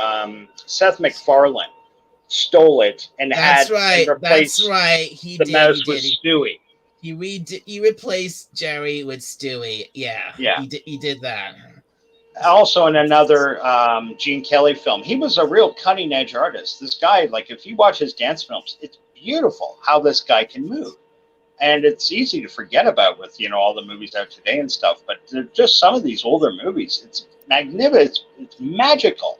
There's this one, I'm trying to remember, I think it's An American in Paris, where he goes into this fantasy dance sequence. He was trained in ballet as well. But at the time, the pop, the jazz, the tap, all that shit was made popular by his predecessor, Fred Astaire. But Gene Kelly, boy, he could do so many different things. He could dance on roller skates and shit like this. They're gorgeous scenes where, like in city streets, he's going up and down them. Now it's a backlot at MGM. It's not real city streets, but the idea for the 50s, you can forgive it. But he did this one beautiful scene. I think it's from American in Paris, where he plays a painter. And he kind of has this dream where he falls into the painting, and he's live action. And this female dancer he's painting starts dancing with him. And it's all done in a combination of very, very, very early blue screen technology and rotoscope animation. But it's absolutely magical. It's like he's dancing with, something that came out of life from a Disney movie. Yeah. Napoleon. And this was all way before Roger Rabbit. Oh, gosh, yeah. And Roger Rabbit's a great movie. And that's another classic I adore, Who Framed Roger Rabbit. That is an amazing movie. I love that film to pieces. Yeah. I'm sorry to divert everyone's attention, but I don't think we've given Captain Cockney Spock enough attention for the last few minutes. He's been suspiciously quiet. Yeah, he's gone off to go reading. And he's now sulk reading Napoleonic War Games. Don't pay attention to me sooner or later. How do you There he is. Hello, hello there. There he is. see how you like it for once, Captain? Because I feel like my voice is lost in the crowd most of the time on your channel. I know, right? It's a nightmare out there. Everyone wants to talk, no one wants to listen. It's amazing, isn't it? Well, it's an absolute truism that nobody ever learns anything while they're talking. So, Jill, I'm going to let you not learn something for a second and tell me what you think. Because I know Captain Spock will have a charming rebuttal for anything you have to say. Good luck with that. Well, good luck. No, I put my money on you every time to have a pithy comeback. As pithy as your helmet, my friend. Oh, nice pith. Oh, I'm stealing that. A response as pithy as my... Exactly. The only pithy you're going to get is right here. Well, there you go. You did it for me. Welcome to my new script writer. I gotta say, as pithy as my helmet. I gotta say, nice helmet, Captain. Jessica, write that one down. Put your knickers on.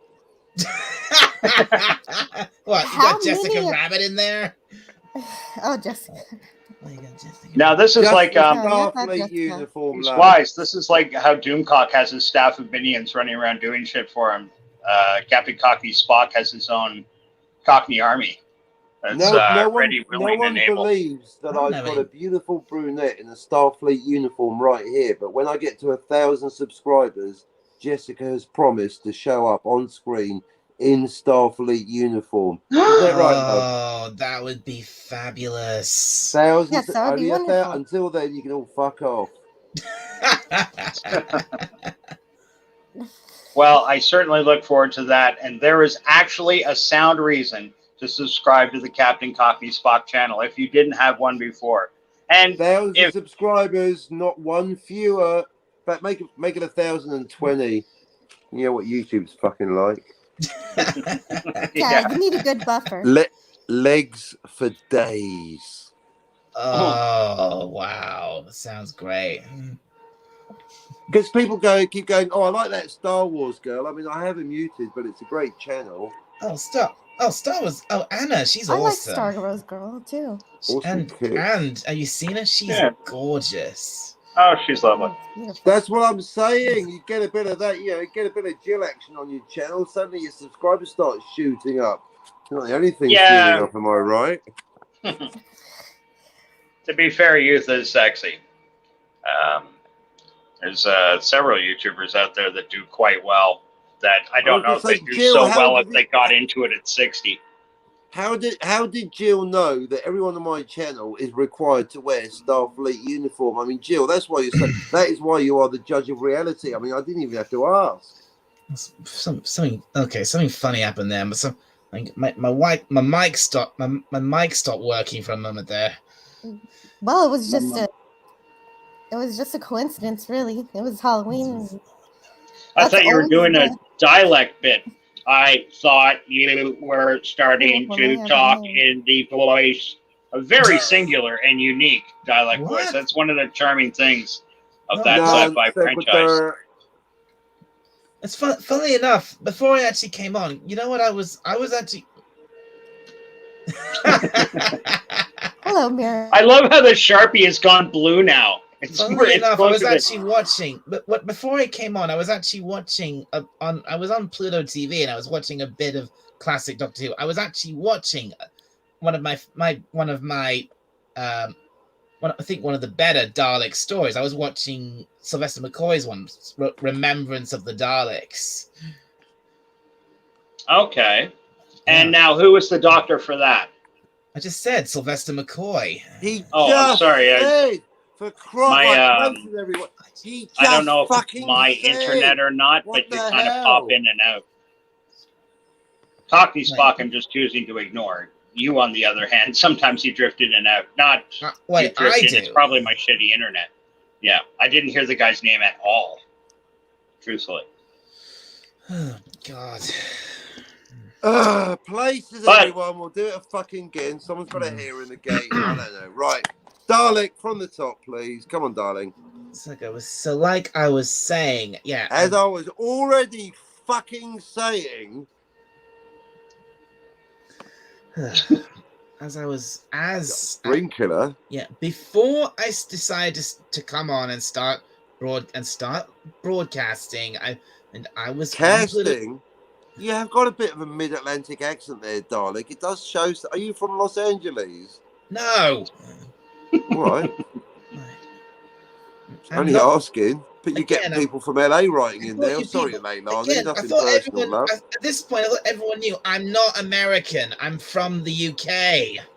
He's from the UK, He right? is the Pay Dalek attention. Emperor. Of course, Oh. he's from the UK. Yeah, seriously, I've never heard an American dialect yet. I mean, if I'm gonna be a Dalek, Y'all come of back course, now. You hear? of course, I'd be from the UK. And if you weren't, you'd be a minion. Right, fuck Made the with minions. pride in Britain.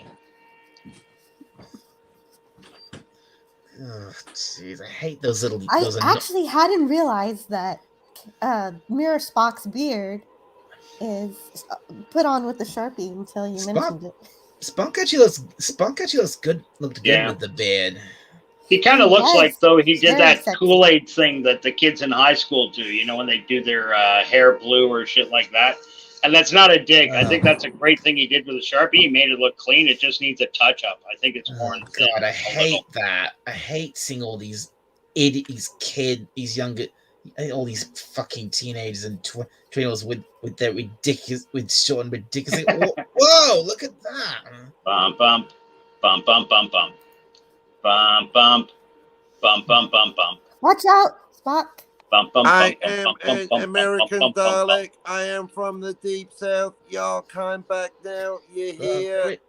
You're close, but it's got to be like, Don't mistake. hey, my voice. y'all, I am an American dialect. Go get me some chicken fried grits. I want a cheeseburger. Consume, consume.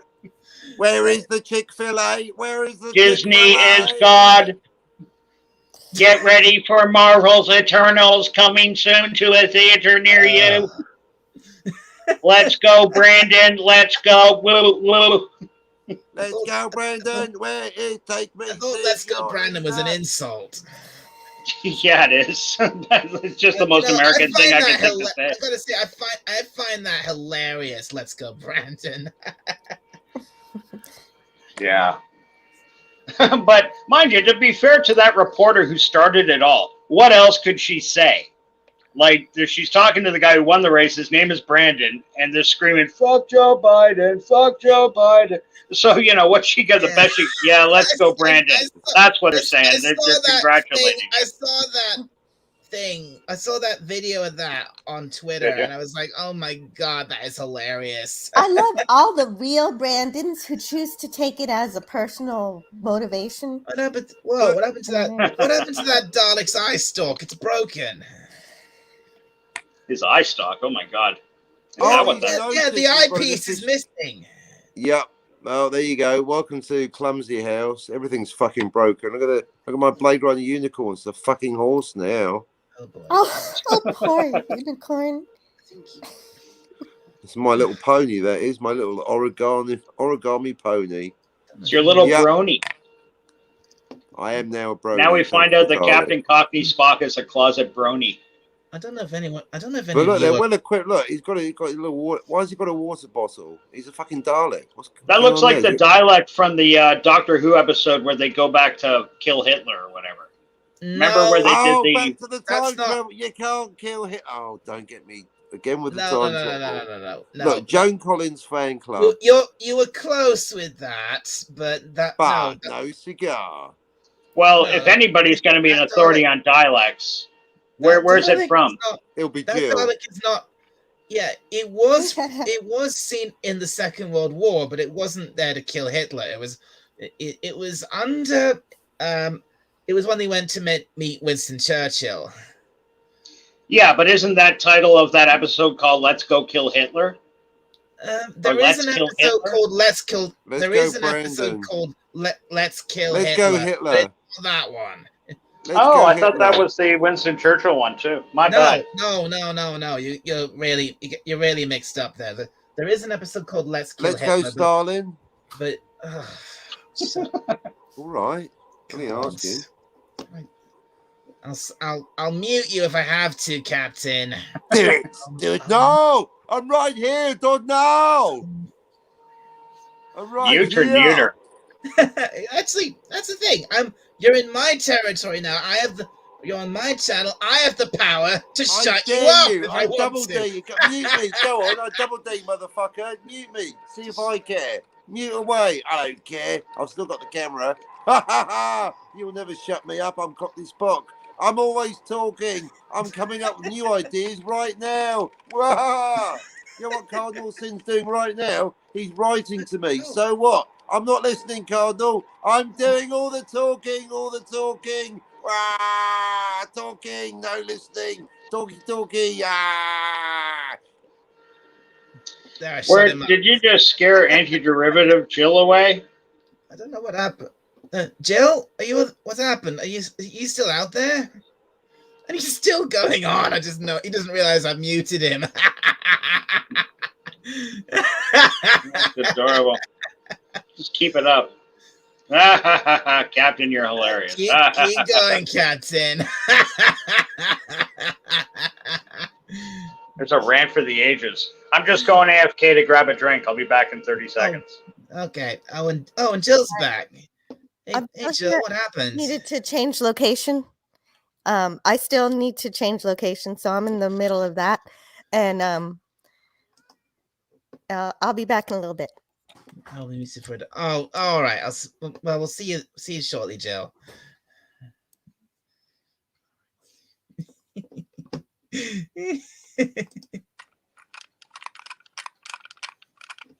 What? Oh, they can't hear me. They're my most innermost thoughts. Vogon poetry, I can do better than that. What about Dalek poetry? Never heard that. I've unmuted My you, name is Captain. Derek. I am a Dalek. Do you like that? I don't give a toss. Where is Davros? I'll be here all night. Hello, my name is Dalek Jerry Seinfeld. So, how about those Daleks, eh? What is the deal with Daleks? Always going on about terminating things. They've got a plunger, but they won't do any plumbing. What is the deal with Daleks? Eh? Am I right, folks? Eh? I just flew in here. That's right. I flew in from Scaros. Oh boy, my arm's tied. Ha ha ha.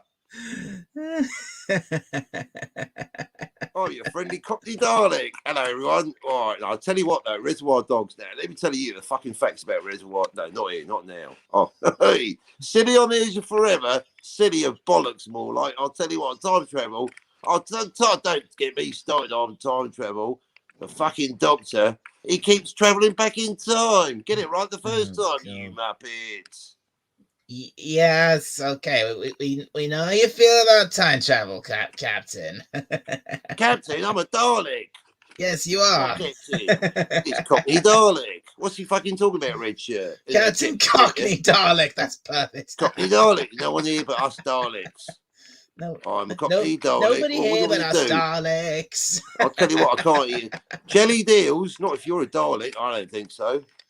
No, I'll tell you what, though, the funny thing is, I did actually used to be a plumber, and now I'm a Dalek. So basically, the plunger hasn't changed, but everything else has. You know what I mean? No, it's fine. It's fine. I like to go out for a kebab, but that's Stavros. That's not Davros. Imagine that, making kebabs and Daleks. Hello, everybody, peeps. Stavros here. Today I'm making a Dalek. You know what I mean? I wonder if anyone else is... Tough crowd. God, is anyone else I'll tell you watching what, this I used stream? to pull them in at Gallifrey. Whoa. I think you, Jill, and Son of Redshirt are the only ones actually watching the stream. No stream killer. There's only counting 4 people. Fuck. and wow, I've been going. This stream's been going for almost an hour and 45 minutes. That's what she said.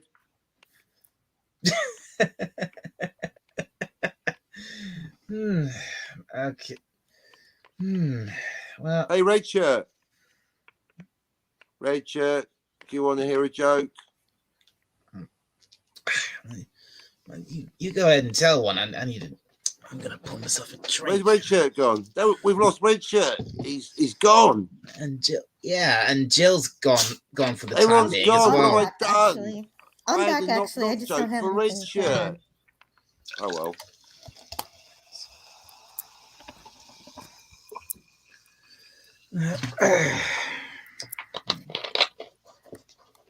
Hey, can y'all hear me? Yeah, we What? can hear you, Jill. Okay, good. Hey, Jill. Hey, what's up? Knock knock. Who's there? Denis.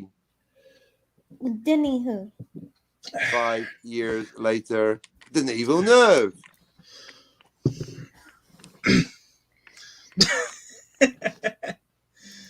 All right. See what I did there? Well, the conversation's kind of gone off the rails. Yeah, I blame Red Shirt. I wonder how long should I keep broadcasting for? Another 5 hours. 5 got- hours later. I've never gone that long before. That's what she said.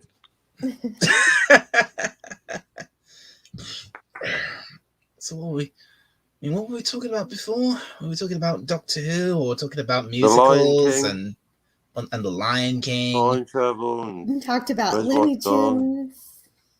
Tunes. What's up, Doc?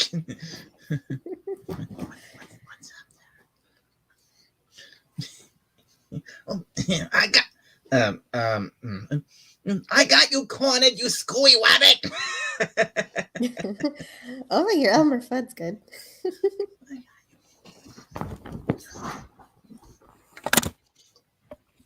I used to, that's actually something I used to do in school. I used to do impressions a lot for my friends in school. I used to be quite good at it. Well, Well, that's let's hear something some. you can do here. You know, they got Oh, that that makes technology that you get the what's his name? LG was using it yesterday to make himself look like Sean Connery. Excuse me. You know that stuff? It's like an electric mask. It puts it over your face when you broadcast. A lot of potential for funny stuff there. And if you do good impersonations, maybe a funny Michael Caine selling auto parts, or maybe your favorites. I don't know how politically minded you are, but I guess it kind of writes itself. Yeah. I don't know if you know this, but a rule for this channel is no politics. Okay, well, but like I say, the joke writes itself with that technology. All you got is time or whatever. You put yourself in your favorite movie role, saying different lines or whatever. I don't really know your likes apart from Doctor Who, to be honest. I know you that well, but I know I'm not that. Well, you say you do impersonations. Much, have I? Well, are they actors, singers, what? Well, I suppose that you could say I did impressions of cartoon characters mostly. All right. Like I used to do. I mean, I used to do this bit. I used to do this. One thing I remember doing. I used to do scenes from like this. I used to do characters. I used to do characters from The Simpsons. Okay. Yeah. Now, in different situations, you just mimic exactly what you heard off the TV. Pretty much, yeah. Like for example, like I used to do Mr. Burns. Oh, okay. Or I used to do Smithers. Sure. Always on Smithers' ass after Homer too. What do you see yourself writing funny skits for that sort of thing and bringing them to the tube? I don't. I haven't really. Right, you're a fan fiction writer. You can fan fiction some Simpsons stuff and just randomly bring it up. Yeah, I am a fan fiction writer. Yes, but my speciality. Where's the captain gone? Captain, are you still out there? I am still there. Yeah. Just checking. Okay. Well, as you might know, when it comes to my stories, my speciality, or which everything I do is I do crossover stories which take based on My Little Pony and other things. Okay. Now, is this purely for your enjoyment, or do you think that the masses will like this sort of thing?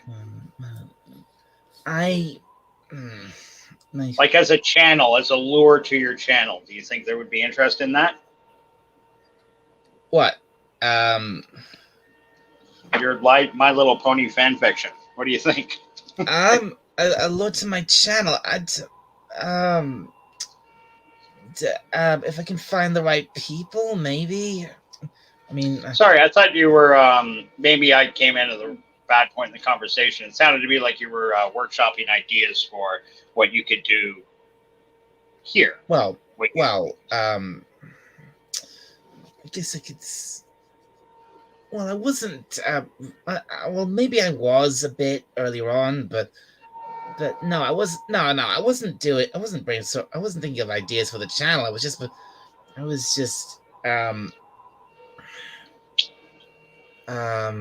was I doing? Oh, have you tried ranting like an insane person about shit like Disney or Kathleen Kennedy or anything like that? I definitely don't think that's something that Dalek wants to do. That's not really not really your speed. No, okay. No, that's not really something I want to do. I mean, I might rant about certain things, but I've just heard enough shit about Disney. Like, okay, I get it. They're bad. Shut up. Shut up. Well, then maybe a channel talk about positivity. But the fact is, I still like some things about modern Disney. Well, Doomcock did make a positive tweet about Disney recently regarding the new Boba Fett trailer. He seemed to have enjoyed it. Yeah, look, exactly. Boba Fett. I'm actually looking. I've seen that trailer. And after I finished watching The Mandalorian and saw the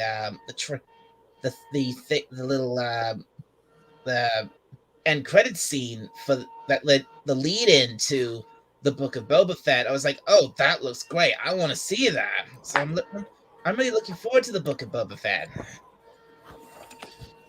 Okay, yeah, no reason not to. It looks pretty slick to me. And honestly, like I said, I do like certain things about modern Disney. I like the animated Star Wars stuff. I'm not. Mm-hmm.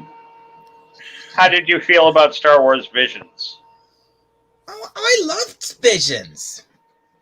I thought it was fantastic. I thought Visions, for the most part, was fantastic. I mean, yes, it has its look. I'm not gonna say it's perfect, but it's really, really good. Right. It definitely did have its look. It definitely did have its problems. A couple of episodes, I just thought, what? It's like, okay, this is a bit forced, or it's a bit cringy, and okay, but given that there was 9 or 10, I forget how many episodes there were. 9. There were 9 episodes of Vision, and they were all done by a different animation house, different directors. That's true. They were all done by each done by a different animation studio in So, Japan. would you think that, say, Disney sitting back and reading the analytics through this, and they do put a lot of money into audience testing and shit. We know that. Do you think if they came back and said, okay, these are the top 3 out of the 9, these are the 3 that everybody seem to like, and they want to go ahead and give 3 new Star Wars shows based on those? Would you accept that? And if so, which 3 would you want them to pick? If they did that, I would be all for it. Yeah, absolutely. I would that would definitely the best thing Disney can do is give it off to people who actually want to make something good. Yeah, but that's what they did with Visions. They actually gave it to people who actually gave a damn about the property, who were passionate about what they were making, and it shows in the, if you watch the shorts, the animation, like the animation. I will say, being a Star Trek fan, I will make allowances. I'm probably, when it comes to Visions, I'm probably talking more as an anime fan rather than a Star Wars fan. Right. But because I'm a massive anime fan. As a Star Trek fan, I definitely see a lot more hope for Star Wars fans than Star Trek fans right now. At this Yeah. Do you? You're not liking the animated stuff from Star Trek, Jill. Look, unlike Star Trek, really. Look, at least with Star Wars, they're making some effort. That's something. With Star Trek, they're not making any effort at all. No, they're just slapping the Star Trek name on random shows that have. They're just slapping the name Star Trek on any piece of crap they can pull out of their collective asses. And even when Lower Decks makes an attempt to put real Star Trek in their episode, they subvert it and they have the main character slapping and hitting her male colleagues. And that's just not you talk about Lower Decks? Yes. Well, just for Lower Decks. I don't want to talk too much about Lower Decks. So you don't like Lower Decks. You don't like Lower Decks. I didn't get past the second episode of the second season. I saw the first. You did better than me. I've only seen the first episode. I was like, nope, I'm out. And Captain Coffee's Spock, did you? And I only watched it because this friend of mine, this friend I have, this guy, my co-author. For the stories I write, he pretty much forced me. He bet me to watch the first episode of Lower Decks, and I watched it, and I absolutely hated it. Oh my god! You're a man of good taste, sir. I'm a little disappointed to hear you guys say that. I am. I've been watching Star Trek for a very long fucking time. And I can honestly say, with my head held high, that I think the last 3 or 4 episodes of that Star Trek animated show, they really were starting to show a genuine turnaround. Okay, is that season 2? The season 2. Sorry, I might have misspoke. I'm also typing as I'm talking. That's rude. I'll put this down. I was just saying a quick hi to LDG. LDG, how you doing, buddy? Well, that's why I mentioned LDG says it's at least digestible. That's why I mentioned that. That's why I only at least digestible. Something to I would disagree with that. I would say that I don't agree that it is good Star Trek, but I have not finished season 2, and if there's something in season 2 I need to see, I don't know you, Jill, but you seem to be a genuine Star Trek fan to me, and as a genuine Star Trek fan, I can understand if you felt hurt and betrayed by what they've been shoveling at us the last couple of years towards Star Trek. I would, and I really do try to talk to Star Trek fans about this. Give this animated stuff a try. Comedy is difficult. It is subjective, and I do agree. The first few episodes of the first season were pretty cringy, but there were some seeds in there. I thought nothing worth making a series, but they signed to a series. They're doing a series, whether you like it or not. So I honestly feel if without water and sunshine cannot grow. Yes, and they did have the first season was a bit of boring. I did think the last couple episodes of the first season I started to see real promise. Like I had almost written it off. I really did. And then they just started to hook me in again. And now the second season, they've toned down the Mariner character quite a bit. She's not nearly as obnoxious and perfect. She's got a lot of foibles, actually. She's becoming a lot more charming, I'm finding. The Boimler guy Which is actually episode written. were you watching? Well, I'm talking about the last few of the second season. It's not perfect. It's not even. Some episodes were better than others. But one thing I do stand by, and that is, I think Star Trek is a big enough IP, a big enough universe between all the different iterations of Star Trek we've got to actually warrant having a comedy. Something that is fine for poking a bit of fun at Star Trek and not being canon. And this is one thing I stress to people. It's not hard canon. The problem with that, though, is that none of the rest of Kurtzman Trek did Star Trek in a respectful way. So I don't know that they've earned the right to do a parody. But this one... Okay, but remember, it's not Alex Kurtzman sitting there writing and drawing the episodes. These are other people that are brought in for this. I do realize that a real Star Trek can I just interrupt you for just a sec? I've just hit the 2-hour mark with this stream. Yeah. You getting sick of streaming? No. I'm just pointing it out. I mean, I'm not. I'm just thinking, how long am I gonna keep the stream going? I suppose I can. The fact that you're suggesting setting a time limit seems you're kind of bored with it. No, I'm not bored. I'm curious at what Captain Cockney Spock is up to. What is he doing? And where is he? Devilry of the First Order, I have no doubt. I'm right here. Plotting. I'm listening to everything. Hey, LDG of Geeks Enjoy. You know, the link is still in the chat. If you want to come on, go. I'm right here. It is, buddy. There's really. If you want to bare knuckle me over, sorry, I was just challenging LGD to a fight. But what were you saying there, Spock? Because I grok Spock. I'm right here and I'm listening, and there's just nothing for me to add. When there is, I'll let you know. But he's biding his time. He's at his most dangerous when he's quiet. And this is why I keep warning people. That's what worries me. Captain Spock. Because I'm trying to lift myself to the highest level of conversation, and so I just don't get into. Anything that's discussion, any discussion based on opinion. I like this and I don't like that. I like listening to it, but I've got nothing to add. Who cares what I like or don't like? I like getting into nitty gritty of. Well, I do. It's a bit weird that it's a bit weird having you be so quiet for so long, Captain. I'm just binary. I'm passionate about some things and bored shitless about others. It's that simple.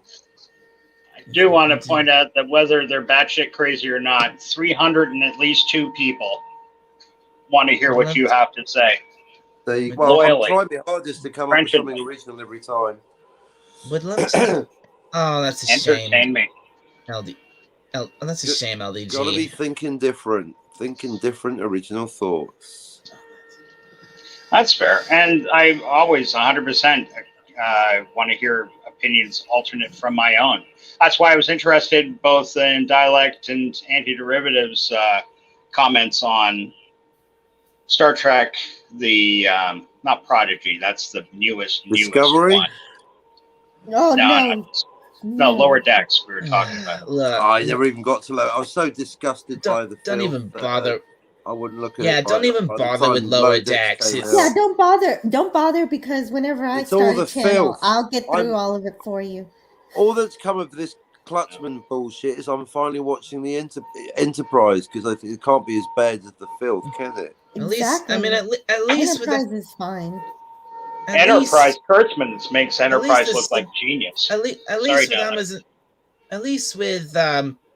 At least Lower Decks is not one of the at least there is some good stuff to watch. Well, it seems like to me Lower Decks seems like a rip-off of Rick and Morty, and Rick and Morty is hilarious. Yeah. And the animations, as far as I'm concerned, I will say the animation and Shall I not bother finishing my thought? I mean, I've been quiet for No, 20 minutes. okay, Do you know what I mean? sorry. This is what I'm talking sorry, about. Captain. Do you want to hear from say me your or not? piece. I can go. Hey, Canadian Spider-Man, hail! Good to Shall I see go? you, buddy. Because Hey, if buddy. you're not fucking interested. Don't go anywhere, pal. Don't be like that. No. I was just about But to that's say. what I'm talking about. I've got like half a sentence out and I'm getting interrupted. It's like, why bother? You know, I'm trying to get to the point. I forgot what I was going to say now. You were happens talking about sometimes. how Lower Decks is a ripoff of Rick and Morty and what they Rick really and Morty. Thank you, Jill. Rick and just- Morty is incredibly funny. I agree with Red Shirt. Humor is subjective. I'm not going to try and convince anyone of the Yeah, comedy no, genius of Rick and Morty. I find it funny. Other people might prefer other comedies. But as far as science fiction concepts, I find that Rick and Morty is probably, since the original series of Star Trek, the most interesting, well thought out, and internally logical science fiction show I've seen since OG Star Trek. Clones, parallel universes, duplicate of you, that kind of, classic, all the classic 27 deadly science fiction cliches. I don't know Lower Decks, because everything that Lower Decks does, it seems like it's a rip-off of Rick and Morty. Well, I'm watching Rick and Morty. The only thing that Lower Decks rips off from Rick and Morty is how everyone's always yelling at each other and very quickly. That's the only thing really. I mean, if I want that, I can contact Cardinal Sin. I'll agree. I can you agree. need to read his DM apparently. Excuse me. No, that's the point. If someone's going to basically beat me around their head with their words, what I'm talking about, if I'm literally saying the issue is you're not paying attention, and he sends me 7 DMs, each of which is longer than any novel I've ever read, and I'm literally writing, stop typing, start listening. Well, his heart could be in those words, though. Maybe you can find it. No, Jill, you're now doing the same thing. You're arguing with me. It's like, do my feelings not count? Your feelings absolutely count. I do not consider 27 DMs, each 15 paragraphs long. I like my discussions interactive, and I'm fed up with people talking over me and talking at me. I'm fucking sick of it. There's no one getting in. To the point where it's depressing me. I like to be heard sometimes. I like to also listen to other people. But 27 DMs of 15 paragraphs is not a conversation. Right? If my feelings not important to someone, then they are an emotional bully, and I'm not interested. If I'm not, I'm feeling like I'm regressing to toddler. I'm sure he cares about your feelings, but he also. If I'm expressing my feelings and I'm getting talked at, then shut up, Cockney. We're telling you how much we care about your feelings. Well, when I'm allowed to express what's bothering me, then I'll be happy. That has not yet happened. I've not had the opportunity to express my issue because everyone's busy talking over me. I'm getting quite fed up with it. I think everyone's just very rude, and I get the reputation for being the interrupter. Sorry, it's been building up for months. I'm not being listened to, and it's very distressing, and it's taking a toll on my mental and physical health. I don't eat, I don't sleep, and I'm going into a negative spiral. You know, I kind of had a taste of that when I was on your channel earlier and you couldn't hear me, and I was trying to talk to you, but you couldn't hear me, so I kind of felt like Dr. Beverly Crusher on that episode, Remember Me, where the entire Enterprise disappears and like the whole universe is coming in on me. Jill, to be fair, you need to make a distinction between a technical error when the audio information, I don't even know that you're talking, and actually talking and being ignored. That's not the same. I realize it's not the same thing. It was a simulation of the real thing. When there's no technical error and I'm not being heard, that's an issue. When I can't hear you and StreamYards is to blame, then it's very StreamYards is what I was mad at, not you. Yeah. Because I try and pride myself on being a good listener, even though I am an interrupter. I try and stay on topic on my channel. I mean, Anyway, so I try and keep things funny, but this is really... So 27 DMs is not discussion. It's being beaten over the head, and it starts to feel like being physically violated after a while, to be honest. Some people's gargantuan insensitivity is really quite shocking. So then lay out your issue then and see what comes of that. Well, my issue is not being heard, so I'm still not being heard. So the issue is getting worse by the hour. Well, It he is is responding frustrating. to you, so he is listening. Yeah. No, he's not. He's just talking. He's not done any listening whatsoever. He's done no listening. That's my point. There's been no listening done. No, who's not listening? Me. No, not you, Cardinal. Cardinal. Oh, He's not Yeah. listening. He's just sending me messages. He's not listening. Well, buddy, I get frustration when people aren't listening to you, when he's not in that frame of mind, no matter what you say, how sanguine, how intelligent, how well thought out, how wise. He's turned himself off. He can't. I said it before, nobody's ever learned anything while they're talking. And you know, it's saying that you don't feel you're being heard. I find that a little surprising, only because, you know, in the short time I've known you, you're definitely a contending voice for people's attention on the internet. You're very charmingly bombastic, shall I say. I can't think of any three guys that have your energy, your passion, your drive. When you really want to get your teeth into something, fucking, it's a treat to watch. I'm a new member to your channel. I've been going through some of your old videos. Very entertaining stuff. I'm very, very surprised our paths haven't crossed before, other than I've only gotten social on YouTube in the last couple of months. Before that, I just watch in the back, smiling. No, you're quietly. you're very perceptive, Hey. and that's why if I'm saying nothing, normally people that know me are like, "Wow, Can I just- like you've just done." Okay, like, I'm sorry to interrupt you for a sec, Captain, but we've got another guest. Hello, LDG of Geeks and Joy. Anybody Hello, who hasn't LDG. learned anything by talking to themselves haven't had the right conversations with themselves. I've That's a learned good things point. all the time talking to myself. Yes. What You learn talk to stuff myself talking to more. yourself. Absolutely. when I have a problem I can't solve. It's interesting. Exactly. Airing your ideas outside, speaking them aloud so you can hear them reflected, Exactly. but using yourself as your own sounding board is interesting. But are you learning new information, or are you just uncovering what you already know? No, you're learning both. Yes, both. Right. Depends on the situation. Remember, you don't think in English. I'm sorry? You don't think in English. Well, respectfully, brother, how can you tell me what language I think in? You don't know me nearly well enough. I could be Dutch for all you know. Or you don't think But in just language.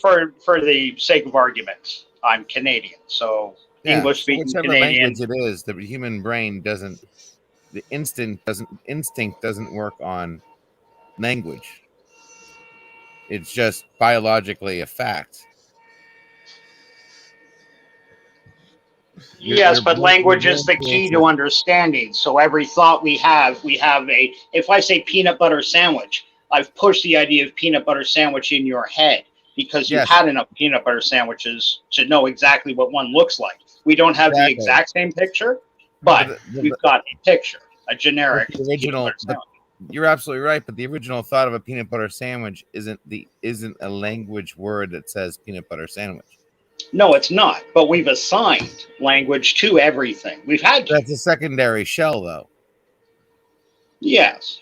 I mean, that's what thoughts, I mean. images, That's what I feelings. mean when I say we don't think in language. Your primary thought process, your inner core, not the outside layers. The outside layers, yeah, you can assign mental imagery or what you would call mental language, but that's not the same as speaking.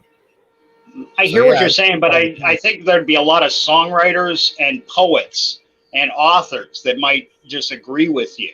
To sit down and think about a book, Robert Ludlum has to come up with character names. He has to come up with places. He has to come up with things. If you're writing a scientific paper on whether anti-gravity is real or a theory, you've got to come up with that shit. Yes. I do agree 100% what you're saying. At the heart and soul, we weren't born as a species. We didn't come from the primordial soup with language. We learned that. But do you feel that, being that we've had language for 20,000 rough years, that's an estimate, nobody knows exactly, of course, Do you think that's programmable into people? Like we come out of the womb? Absolutely not. Just by the definition of language, even if you're thinking of a word, you're thinking of the thought of the word, not the actual word. It's not like your Right. brain is actually saying the word. You're just thinking of the word. There's a difference. So there's no way your brain can even talk.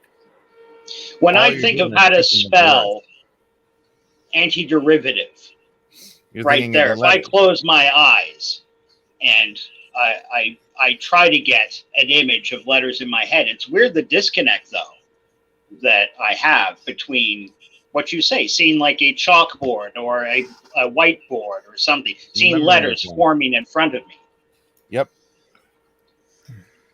Yeah. Personally, my thoughts are much more easily expressed after I've written them down. Yeah. Mm-hmm. Yeah, your brain works off memories. You can't think of something you don't know exists. But my original statement, nobody's ever learned anything while talking. Well, as I'm saying, I was telling you, I do that all the time. Yeah, it's kind of, you don't see the irony in that statement, though? Well, I don't know what was that trying to be said. I just thought it was funny and ironic. That's why I wanted to just say I learn things all the time by speaking. Okay. I learn more by listening, but, you know, we're built differently. You can't learn something you don't have the answer for. But if you have the tools to find the answer, everything's an equation anyway. You just got to run the right equation. And if you're running that equation through your voice, or you're writing it down, or you're thinking it, doesn't matter. As long as you're doing it, you can figure out the answer. This may not be helpful, but I agree with both of you, both on the analytic scale and on the personal scale of learning more from others. Yeah. I'm not saying. Well, that is the politest answer. I mean, there's times when I've dreamed. The politest answer you could have. Yeah, I've dreamed and figured out problems in my dream. I mean, I was pissed off when I woke up later and found out I did all that work for nothing. But I actually did once, specifically remember that I've done work in my dream, and then when I woke up, I'm like, shit, I got the answer. And then that happens all the time with technical work, where the answer is so stupid and so easy, but it took you 3 days to figure it out. And that was actually one of the coolest moments in life when I actually did that once. Mm-hmm. I actually worked in my dream and solved the problem. Kind of cool. No. You and I do believe that was a plot point of a Young Indiana Jones episode I quite liked. The answer came to him in a dream. Yep. That's as far as Star Trek is concerned, though, you're just gonna have to bite your ass, guys, and just Star Trek is dead. Star Trek is dead. No, it's not dead. Oh my God, get off that! Stop drinking the Star Trek. Stop drinking the Doomcock Kool-Aid, for fuck's sake. Star Trek's not dead. It's alive and strong. You can't give me an example. You can't give me an example. There's nothing out there that I can't give you an example. They've just spent like $30 million on a brand new Star Trek series called Star Trek Strange New Worlds. None of us have seen. So you can't tell me Star Trek's dead. Okay, first of all, they're making a lot of Star Trek back to back. So I'm just gonna sit here and say just because there's a series coming out that you haven't seen, that it's going to be Star Trek until it actually comes out. Second, up until now, Star Trek Discovery, don't get me started on goddamn Picard, Lower Decks, and freaking Star Wars Prodigy all have lost, not even including the fucking Kurtzman bullshit, has lost the Star Trek. We haven't seen good Star Trek since Voyager. Period. End of story. Well, Enterprise. I'll give Enterprise. Sorry. Yeah, more of an Enterprise fan, but I gotta say, I disagree. I think Star Trek's got a future. I think it's taken some serious hits. I'm not giving it a pass. Don't get me wrong. There's 2 Star Treks. I mean, really? Yes, that's right. The Star Trek after 2005 is a different universe. Yeah, it's that's why Star Trek's dead as an IP. It's not. It shouldn't even be talked about in the same breath. 2 Star Trek. If anything's dead, it's Doctor Who. Oh Yeah, no! I Oh, That's will a go different. See what I on. mean? Right, that's a completely different topic. It's just I heard why some bother? hope from that recently. That Don't Star get your Trek is no. not Don't get your one hopes up, thing. Jill. I mean, is Doctor Who one well, thing? I'm just a There new is a fan over here, difference. so I don't want it to be over. See, you try and have a topic. You try and stay on topic. Have a through line. Be professional. Look, I'm just. Look, you can keep going on about Star Trek. I was just putting in my 2 cents. I want whatever Cockney's on right now. Listen, Star Trek IP will go on forever, but the old There's Star more Trek than that one we used Star to, Trek. The is dead. words don't just. It's Yeah. like biscuits and cookies. Will someone switch that fucking fan off? Jesus. Yeah, whoever has like a digital modem vacuum cleaner. Doing my head in. Yeah, I was wondering Still what that. I just was drilling trying into to my ask head. what is new- that noise and who's making it. The new Star Trek is so unrecognizable as Star Trek, it should not be called Star Trek. Therefore, we're getting down to language and the meaning of words. And when someone says Star Trek, what do you mean? If someone, hey Cockney, what do you think about Star Trek? I don't know. You talking about Kirk, or are you talking about the fucking filth? Yes, the filth. Yes. Like, do you like That's how swastikas? you- Well, the What- Hindu that's a one, good yeah. The name for it. Nazi one, not so fucking much. Why'd you ask? What are Star you? Trek ain't one thing. There's good Star Trek and there's shit Star Trek. Wait a Ruin second. the word, just like the swastika. There's a good swastika and there's a bad swastika. J.J. Abrams and Kurtzman Trek is the Nazi swastika of swastikas. Oh, Trek. Oh, yeah. So wait a second. Original so you're telling series me is a Hindu good luck charm. Do you see what I'm saying? Star Trek, the words have become meaningless because they've been dipped in shit like just Star like everything Wars else, has. So you're telling me there's a difference between, and now this is going to be funny for those who actually subscribe to my channel. So you're trying to tell me there's a difference between what you say and what you mean. Like people, do you like Dune? Do you like? Don't know. Do you mean Denis Villeneuve's Dune, or do you mean I wonder Alan who else. Smithy's Dune, or maybe you mean the sci-fi TV Yeah. series, or maybe you're talking about a completely different medium. Maybe you're talking about the novel. What about the graphic novel? What about the board game? Exactly. So yeah, that Well, hits home to base.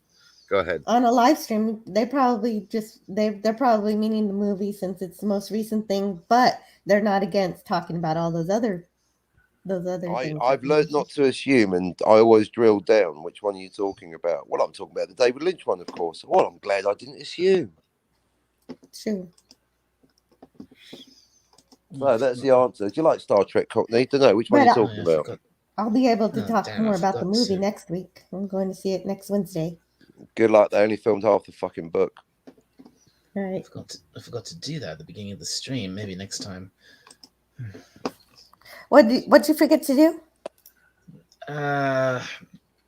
Everything okay, Dalek? Basically, this little thing, I forgot to play this little thing I put together for the beginning of the stream. It little basic yeah, something, just a little intro thing. Basically, this.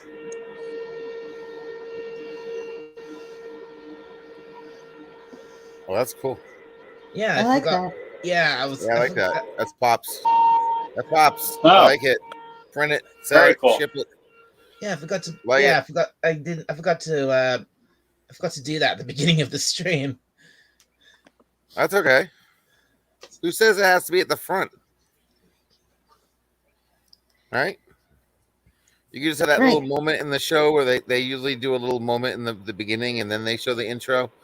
You should drop that in like subliminal imaging, like they used to. You did that for like 2 hours. That's fine. Next time, just a little earlier. Or Have say that you want flash to for a change tenth of a second. topics, or you want to do something different. You just flash that up real quick to snap Yeah. everybody out of it. I could do it. Yeah, maybe I could put together try and make a few different ones of these, with different messages, different styles. That works. Yeah. Like seasons. Ask Darius Munchausen if he'll do you a dialect one with greased toes. That grinds the conversation to a halt every time he shows that picture. Darius is in the. I think apart from all of you, I think I've lost all my viewers, because I like for the ones I had from the beginning of the stream. Because at the beginning of the stream, I had Sherry, I had Darius, I had someone called hang on, what was he? MTH666. Yeah, it's Sherry. Yeah, him. That person. Whoever that son person. of I a had red them. shirt. They seem to have all gone. I've only It's got almost 4 a.m. I've only got 3 viewers. Yeah, I checked out mentally a while ago. Yeah, it's getting late. The only reason I even came on is because you kind of drugged me on here with that whole I don't learn things when I talk statement. I'm literally laying in bed, by the way. I And you had to might come do a up and tell him broadcast that. myself. I might broadcast because I'm so fired up. I'm so focused after 10 months on YouTube. I know exactly what I want to talk about and exactly what I Well, you don't go- want to talk about. Well, Well, don't you have 9 your, message from Cardinal Sin, which, by the well, way, if you want wouldn't it be to do awesome? that, Captain, I could end my stream right here, and then you could go off and do that. Go live. Yeah. I mean, Hey, I might Captain, wait a bit, chill What- out. But Captain, I'm wouldn't- so, yes. Wouldn't it be cool if Twitter actually allowed you to limit messages sent to you? I accidentally read one line of Cardinal Sin's public tweets to me, and it said you're being ridiculous. That's all I got. Like, I'm being what I fucking want. Thank you so much. I'm done with the Cardinal. He's a bad listener. That's the way he goes. He doesn't deserve a YouTube career. Too much But I talking. hear you, You all know, right. listen. You I can have really people like both listening of in your 9. channels, and I really hope that y'all could that he could learn to listen, and you can learn to express I mean, I'm sure exactly it's not what the you're only looking person it's for. happened to. I think I other have people need to front up and tell I him have to no- fuck his ideas up and start listening and stop talking over everyone all the I have fucking no time. ill feelings for the Cardinal at all. I think he's a really cool guy. Oh, I love him and like some a of- brother, but he's fucking he's a- annoying when he talks non-stop and doesn't fucking And listen. shouldn't brothers, try to reconcile? Yeah, reconciling means For- listening to the other person and not just Yeah, non-stop reconcile is a talking. two-way I've street. not actually once yet expressed what my issue is. Not once. That's the point I was getting to. So No one actually knows basically, what my issue is because no one's asked. no one's Still. asked. Exactly. So maybe Because I've Well, never I'm said it. intense- Nobody knows what my issue is. No one knows why I didn't show up the other day because no one's fucking asked me. Least of all, Cardinal Sin. No one's actually asked me why I didn't show up, have they? Why didn't you show up? someone mute. Thank So you. I'll it's do that getting at the loud appropriate with my time. But the point brain. is, this is the first time that everyone's actually aware that no one's actually asked me what my problem is, why I'm upset. Oh, Why are you jeez. upset? 'Cause Son I of a don't red like to shirt, see is you that so is that upset. your Just wanted to fan? Can you establish turn that that thing off? I don't like to see you so upset. The stream. I like being. I You don't were like so feeling like depressed. this. It's hell on the inside. I wish I could help somehow. Well, it's just I can't make it clearly enough. I am fed up of not being listened to. It's just a circle. So if I'm going to go on my own stream and broadcast and no one listens, I'll just talk to myself because I've worked too long on amazing fun theories What do you think I'm and doing? comedy bits to deliver them. So just have them talked over, trampled, and ignored and think- slagged off. Why do you think I'm doing it? Why do you think I've started doing live streams of my own? I mean, taking part in them is fun and everything. But yes, that's why I'm here to most- support you because we need but- more new channels. Because all the big channels talking about Kathleen Kennedy need to realise that there's more to it than Look, that. as Quite I- frankly, again, don't get me You're wrong. right.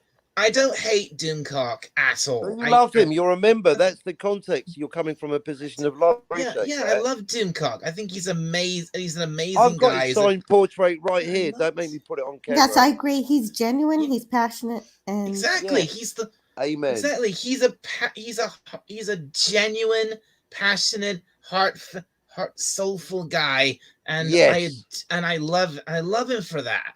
Yes, It's amen. just- Yes, I would be yes, he's strongly- And I love him. he's the would- kind of man who's going to stop his entire stream because somebody's lost a loved one, and Yes. Yeah, And you can hear it in his exactly. voice. he too. cares. Yeah. Whenever something tragic happens, he hears about it. The whole stream just comes to a stop, and you can hear it in his voice. He is genuinely broken and hot and so sorrowful about it. And he just he says, let's have a moment of silence. Let's put a so and so in the chat. Everybody do that. We all do that. and it's just like, yeah, you can't help but love the guy for that. But on the flip side,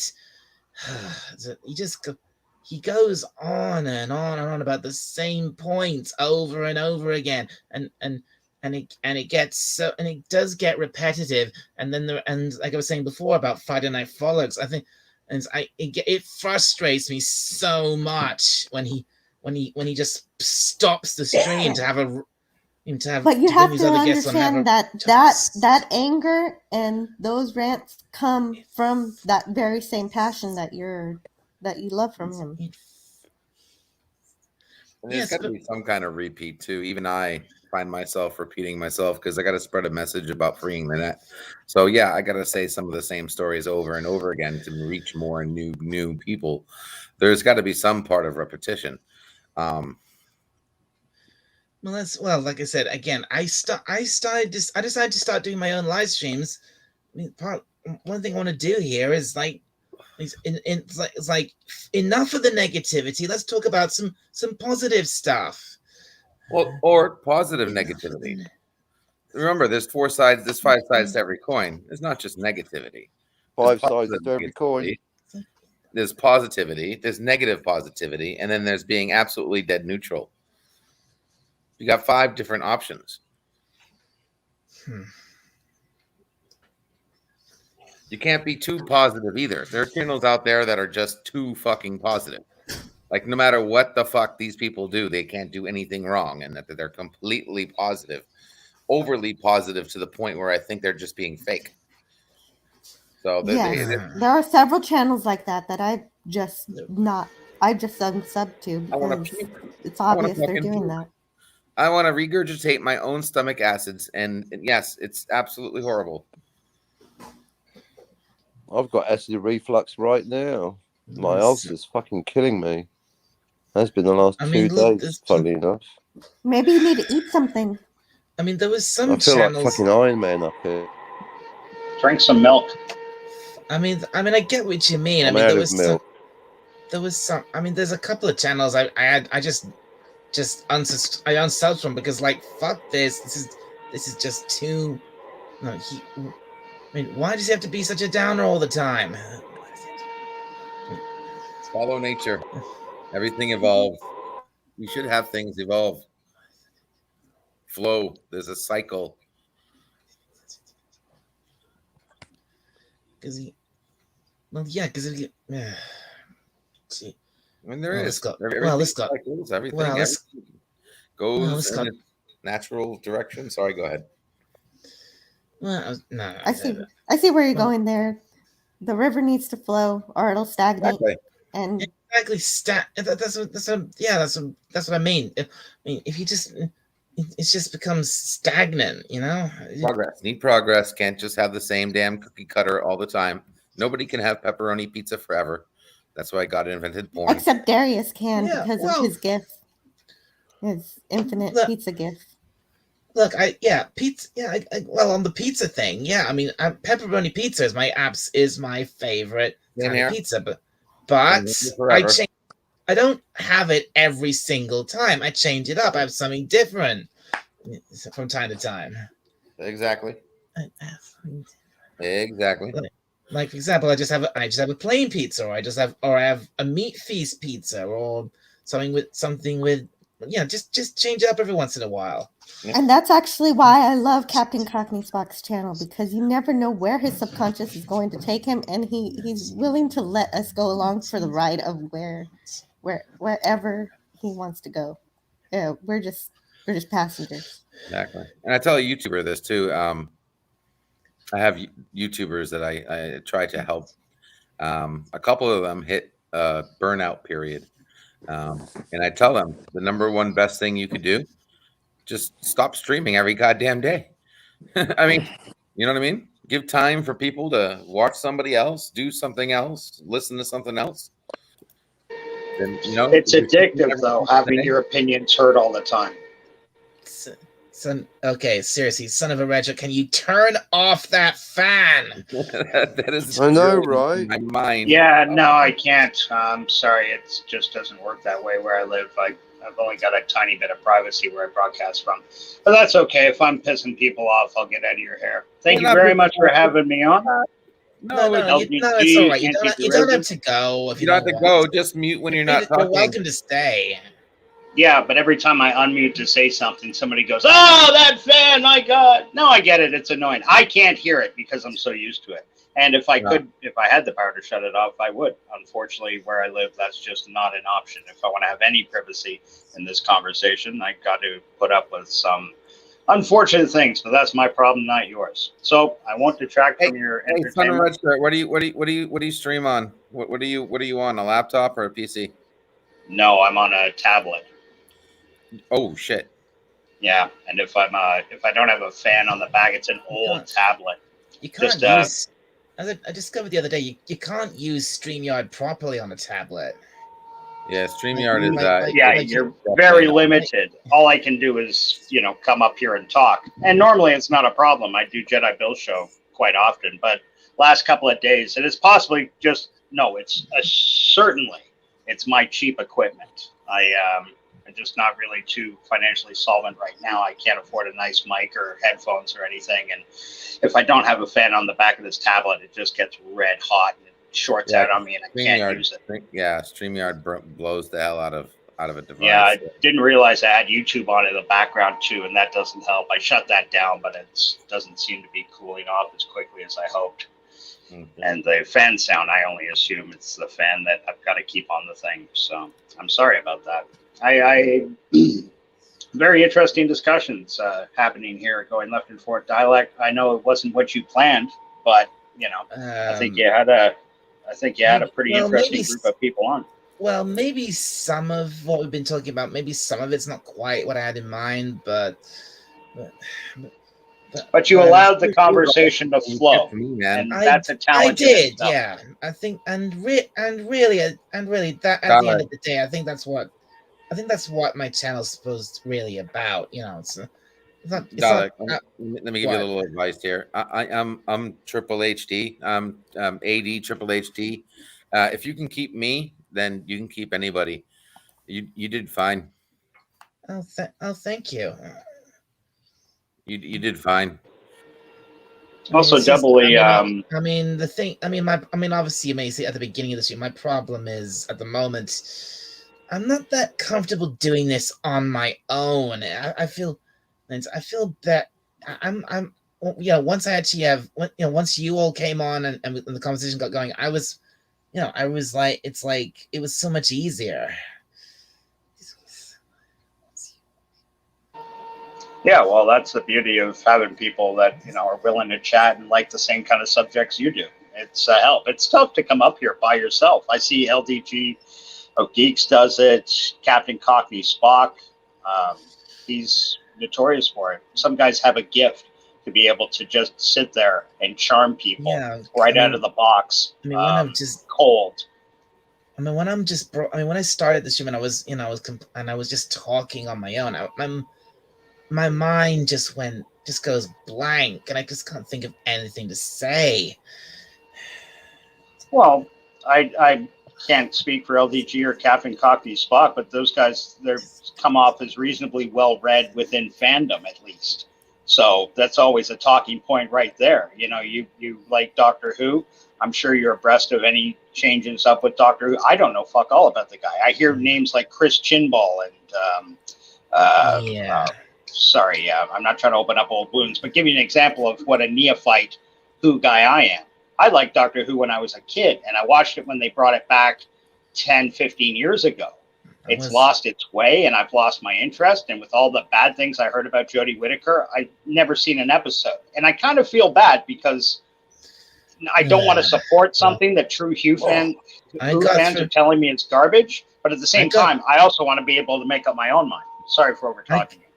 I got through I got through like the first 6 episodes of her run, and I was like, I can't take this anymore. This is so boring. that's all it. Because really, that's what it came down to. It came down to at first. It wasn't that it was damaging it. It was just so boring. The news that I hear is that after Chibnall has one more year of her, then the BBC's gonna no longer be in creative control of Doctor Who. This is the news I hear. I'm not sure if it's veracity or not. They'll have no control over it at all. Yeah, and Russell T Davies will have the control. Is that necessarily a bad thing, though? Because to me, No, Doctor Who and like BBC are synonymous. Look, it's one and the same. No, because look, even with Russell, even with Russell coming back, at first I had a glimmer of hope, but then that was immediately crushed after some of the things I'd heard. Like the fact that he's okay with the timeless child. He's okay with the timeless child. I was like, no, that's it. The show's dead. I'm done. Never going back. Yeah. But could he have just been being diplomatic for the sake of making deals and such? I doubt it. I mean, look, we're gonna have to wait a long time before we see what Russell will actually do. And a lot can happen in that time, and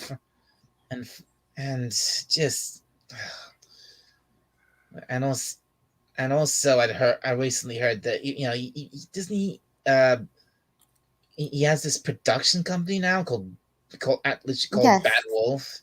Bad Chihuahua. And then I heard it was bought by Sony, and then I was like, oh fuck me. Chihuahuas are the furthest thing from wolves, as far as dogs go. Yeah, so that was a funny one. I have a Chihuahua. If the BBC after what the BBC did to the show, I dread to think what Sony will do with it. Ugh. Welcome to the wonderful world of the Great Reset, whatever that means. Yeah, whatever that means. I've given up on all stories. I don't. Yeah. I'm sorry. So no glimmer of hope, even changing hands. Oops. Oh look, Captain Cockney Spock. Captain Cockney Spock is gone to go do his stream. He said he wanted to go stream, so that's what he's probably going to do. Yeah. Cool. Sorry. I'm not sure that's actually what he's doing, but I don't know. I guess we'll find out in a few minutes to see if I don't know if he's left. Not. Well, he didn't say anything. He just left. Yeah. Or he disconnected. No, he's It's possible too. He's on the other side of the world. No, he's gone. He's not in the studio anymore. Well, he did have a lot on his mind right now, and it's unfortunate too. I think he's a hell of a guy. He's very entertaining, hugely entertaining. I love hearing him talk. I love hearing him go on one of his rants. He's so hilarious that it hurts to see him hurting like that. Yeah, it bothers me. Remember, it's YouTube. It's just what I like about Cockney Spock is that you have to he doesn't come with an instruction book. You have to figure him out. Once you figure him out, then you unlock him. Very interesting fellow. Yep. And he gives you homework. Oh, hang on, he's back. I like that. Oh, welcome back. Thank you. Hey, buddy. I had thought you'd left to go do your own stream, but I didn't know. I wasn't sure. No, it's the internet. Oh, right. Your shoestring internet. I told you it was a clever euphemism for masturbation. And kudos to you for Captain Cockney for not doing that on camera. Thank you, pal. That is a true come back quicker. Anytime.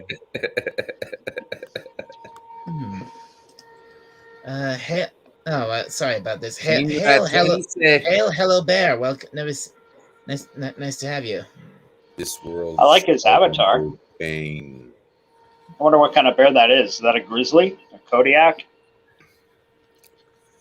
I'm Canadian. I should know my bears, but love me some Naruto. Yeah, we got lots of them up here. Yeah, I see more black bears than I can readily count. Could he But- be a brown bear? Right? Well, he certainly is brown, but if he's the species brown bear, I'm uncertain. It's up to Hello Bear to settle this I debate. don't know. I don't know. Yeah, I don't know anything about. I don't know anything about bears. I mean, the only thing. I mean, I know. I know. The only thing I really know is that the Kodiak bear is the biggest, No, I think that's a polar bear. or is that the polar bear? No. Yeah, pretty sure the polar bear's the big one. Mind you, any size bear can really mess you up. They are freakishly strong. Oh yeah, bears are real beasts. Yeah, Yeah. and my watch count just shot up to 7. Holy cow! There you go, Mr. Popularity. There you go. It's been stuck hovering around 3 or 4 for the last for a while now. That's how it happens sometimes. Take your eye off the prize for 2 seconds, and boom, you're back in the game. Exactly. Hello, 7. So yeah, hello whoever's watching, and oh no, please don't go away. You're actually monitoring there. For the love of God, don't go! Wait! Let me entertain. Dance, monkey, dance! I can do this. I just want to be popular. That's why I'm here. Anybody know what Shinra Tensei means? Almighty Sounds push. maybe Japanese. Shinra This world shall Tensei. know pain. It's from Naruto. Oh, it's from Naruto. Yeah, it means almighty push. Oh, okay. Well, glad you were here for that. I was thinking it was actually Japanese. The guy was sharing with us. It is Japanese. It is Japanese. Oh, okay. Oh, so that's a saying in Naruto. Okay. Yeah, Turning it's- Japanese, I'm really Almighty turning push. Japanese. I really think so. If it's a saying in Naruto, then yeah, it's Japanese. Remember that song, Red Shirt? Red Shirt. Do you know Oh, what that God, song's about? Turning Japanese? Well, Yeah. you probably got a much more erudite explanation than I can offer. All I'm going to say is it was Japanese, the Americanization of Japan, and No. No? No. What is It's it? about the face you make when you orgasm. It's a what? I Face you said make it's when you a song about orgasm. I'm turning masturbation and shooting Japanese. your load. Oh, Yeah. Is that really? serious? Yes, Yeah, that is in terms of author intent. It's about shooting your load because apparently exactly. when men orgasm, we close our eyes. Oh, what fuck Leilani me. said. That's hilarious. I had no idea. That is the first time I've ever heard that. But, Turning I mean, obviously, Japanese is a euphemism for masturbation. That is hilarious. next time you hear that song, just think of masturbation. Think of Yeah. me. Oh, I promise you, I will never think of masturbation and you at the same time after this conversation. I guarantee the next time you do, you will. No, it's not a peanut butter sandwich. This I can force out of my head. I'm pretty sure you're gonna have a microsecond when you think of Captain Spock the very next time you do it, just because of I that. might Everyone think of does. I might look at myself and think of a pith helmet. You But might as think soon as it yourself- starts talking Cockney to me, you might be telling yourself not to think about him, but by doing that, you're thinking about him. that's right. Imagine only actually having an orgasm, and I'm actually right there in real life. Yes. Mm.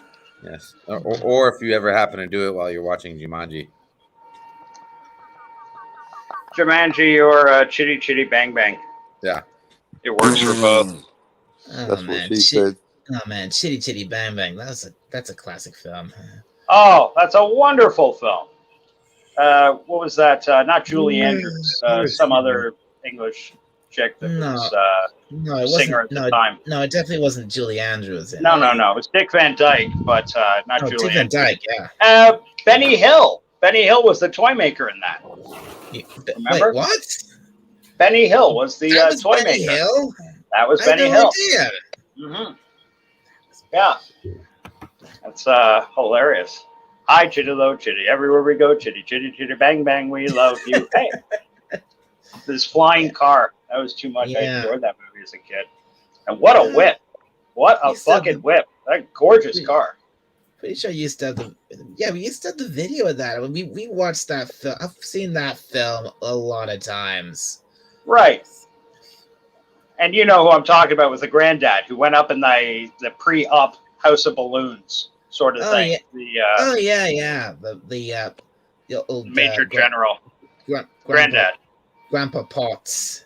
Yeah, there you go. Potts. Dick Van Dyke. Dick Van Dyke in his Cockney accent. I got no doubt every time. What do you call it? Mary Poppins plays on TV down in New Zealand. Captain Cockney Spock That's dies another- a little inside when he listens to That's when another he film. listens to the Cockney accents in that movie. That's another film I watched a lot as a kid. Mary Poppins. I loved Mary Oh, yeah. Poppins.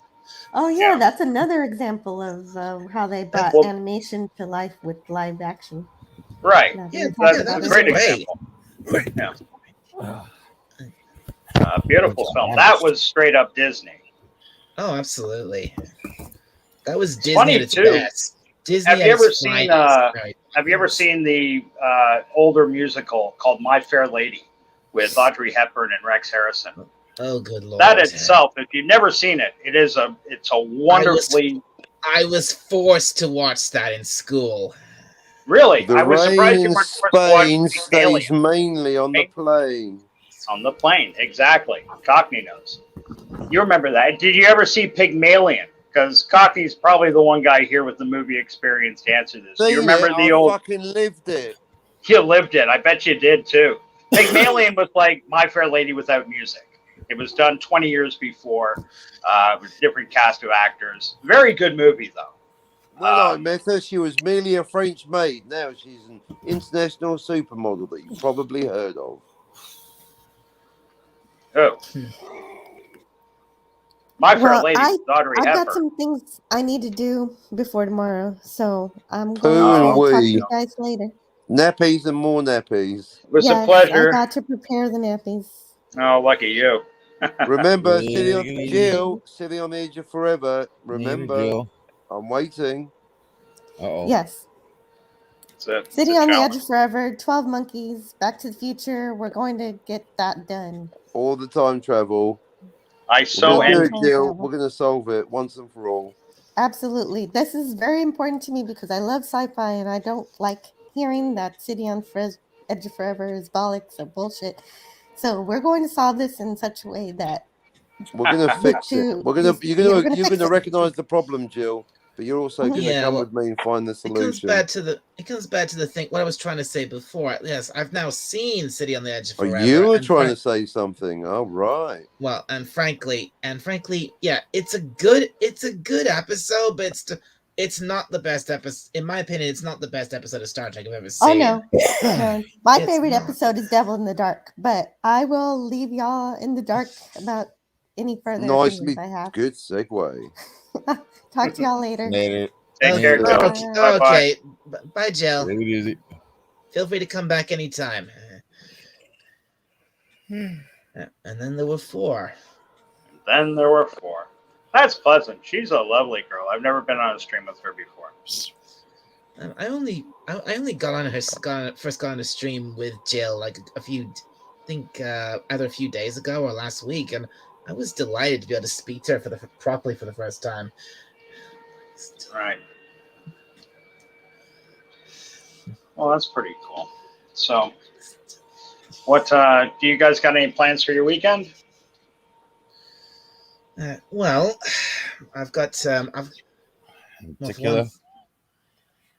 I've got some shows I want to check that my friend, my co-author, recommended to me on Netflix. I want to go and check those out. I've got some more writing to do, and obviously obviously tonight I'll be tuning in for Friday Night Frolics tonight. Oh, and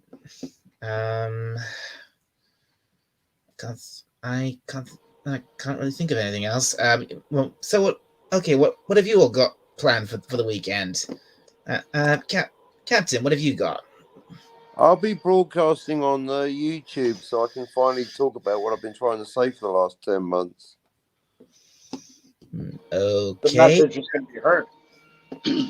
And when will that be specifically? When will that be, Captain? Anytime in the next 12 hours, starting from in 10 minutes' time. And sorry, brother, if I'm asking obvious questions, but is this that prepared thing you were talking about, or is this going to be a live stream? Are you telling us? No, I've done the prepared one. I can send you the link. This will be a live stream to finally resolve suspension of disbelief and draw a line between the three movies that we're thinking about are Reservoir Dogs, The Usual Suspects, and The Last Jedi. The first one's good, the last two are shite, and I'll prove why with an Etch-a-Sketch. Because yeah.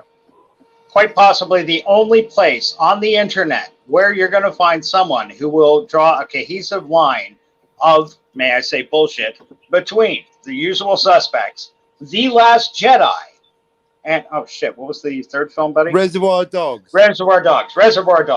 Thank you. That alone is worth price of admission in my book. That sounds like a very interesting discussion. I would not put those three movies together in any way, shape, or form. Rock and roll, thank you. It's all been building up to this. Well, I can't wait. Super interesting. Drop that link. Don't be shy. Let the people know. All right, rock and roll. Right. Yes. Well, okay, well, let's ask you, son of a red shirt. What have you got planned for the weekend? What absolute sinister villainy on every front. I'm scheming for the cream. That's what I'm doing, brother. I'm plotting and planning. I'm working on things. Nothing definitive, nothing ground shaking just yet. But thinking of a name change. Jedi Bill's been on my ass to change my name. So I might be haunting everybody else's streams as Dr. X or something even equally nefarious. Dr. No? No, I think that's been taken. Well, I'll workshop it later. But my weekend won't be nearly as interesting as the guy below me, Mr. LDG of Geeks and Joy. I know you've got something special cooked up for this weekend, brother, and I can't wait to hear about it. What is it? Oh, really? Well, then, let's hear from LDG of Geeks and Joy. What are your plans for the weekend, sir? I'm going to try staying alive, keeping the heartbeat ticking, breathing. Maybe a little bit of food, diabetic, so it's going to have to be something like breadcrumbs and water, so keep the sugar down. Looking for a job, helping others who need help.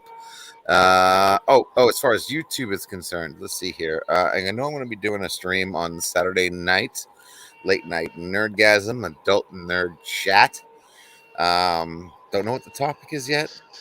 I think we thought of something, but I forgot it because it's 4 a.m. right now and I'm about to pass out. But yeah, that's Saturday, midnight Eastern Standard Time, late night nerdgasm.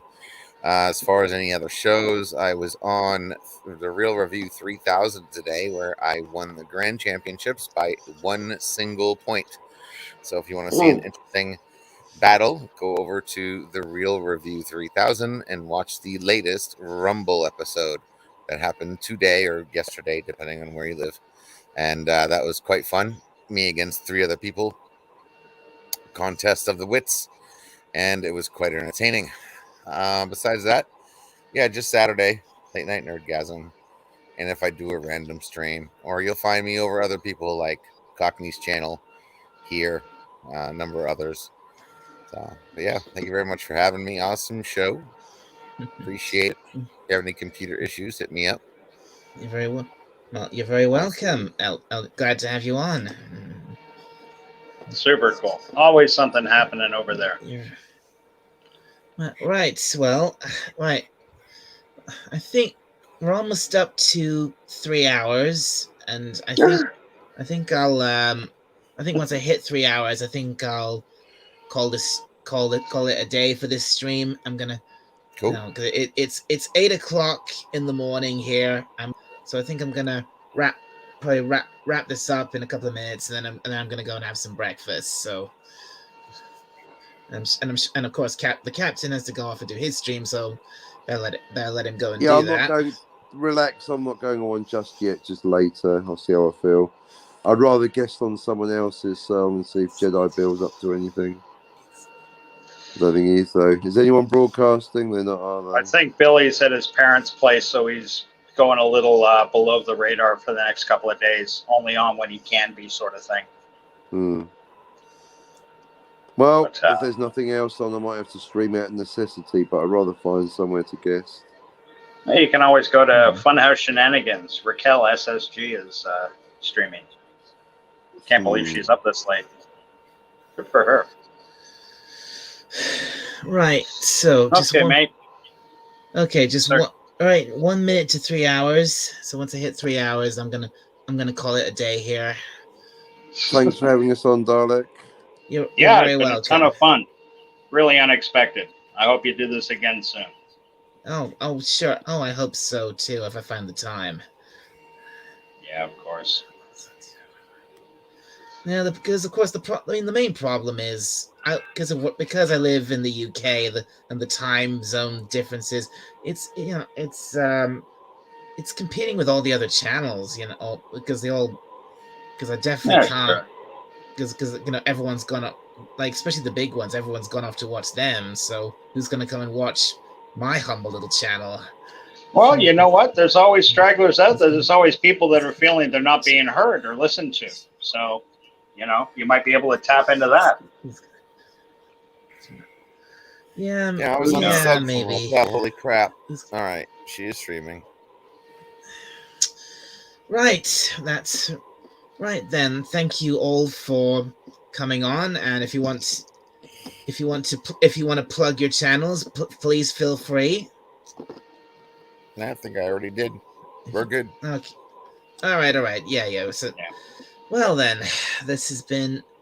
I think I'm time to wrap things up here. So, thank you very much for coming on. I hope we get to do this again soon, and to all of you watching, if anyone's still watching, this is Dalek 451 signing off. See you all later. Take it easy. Take care.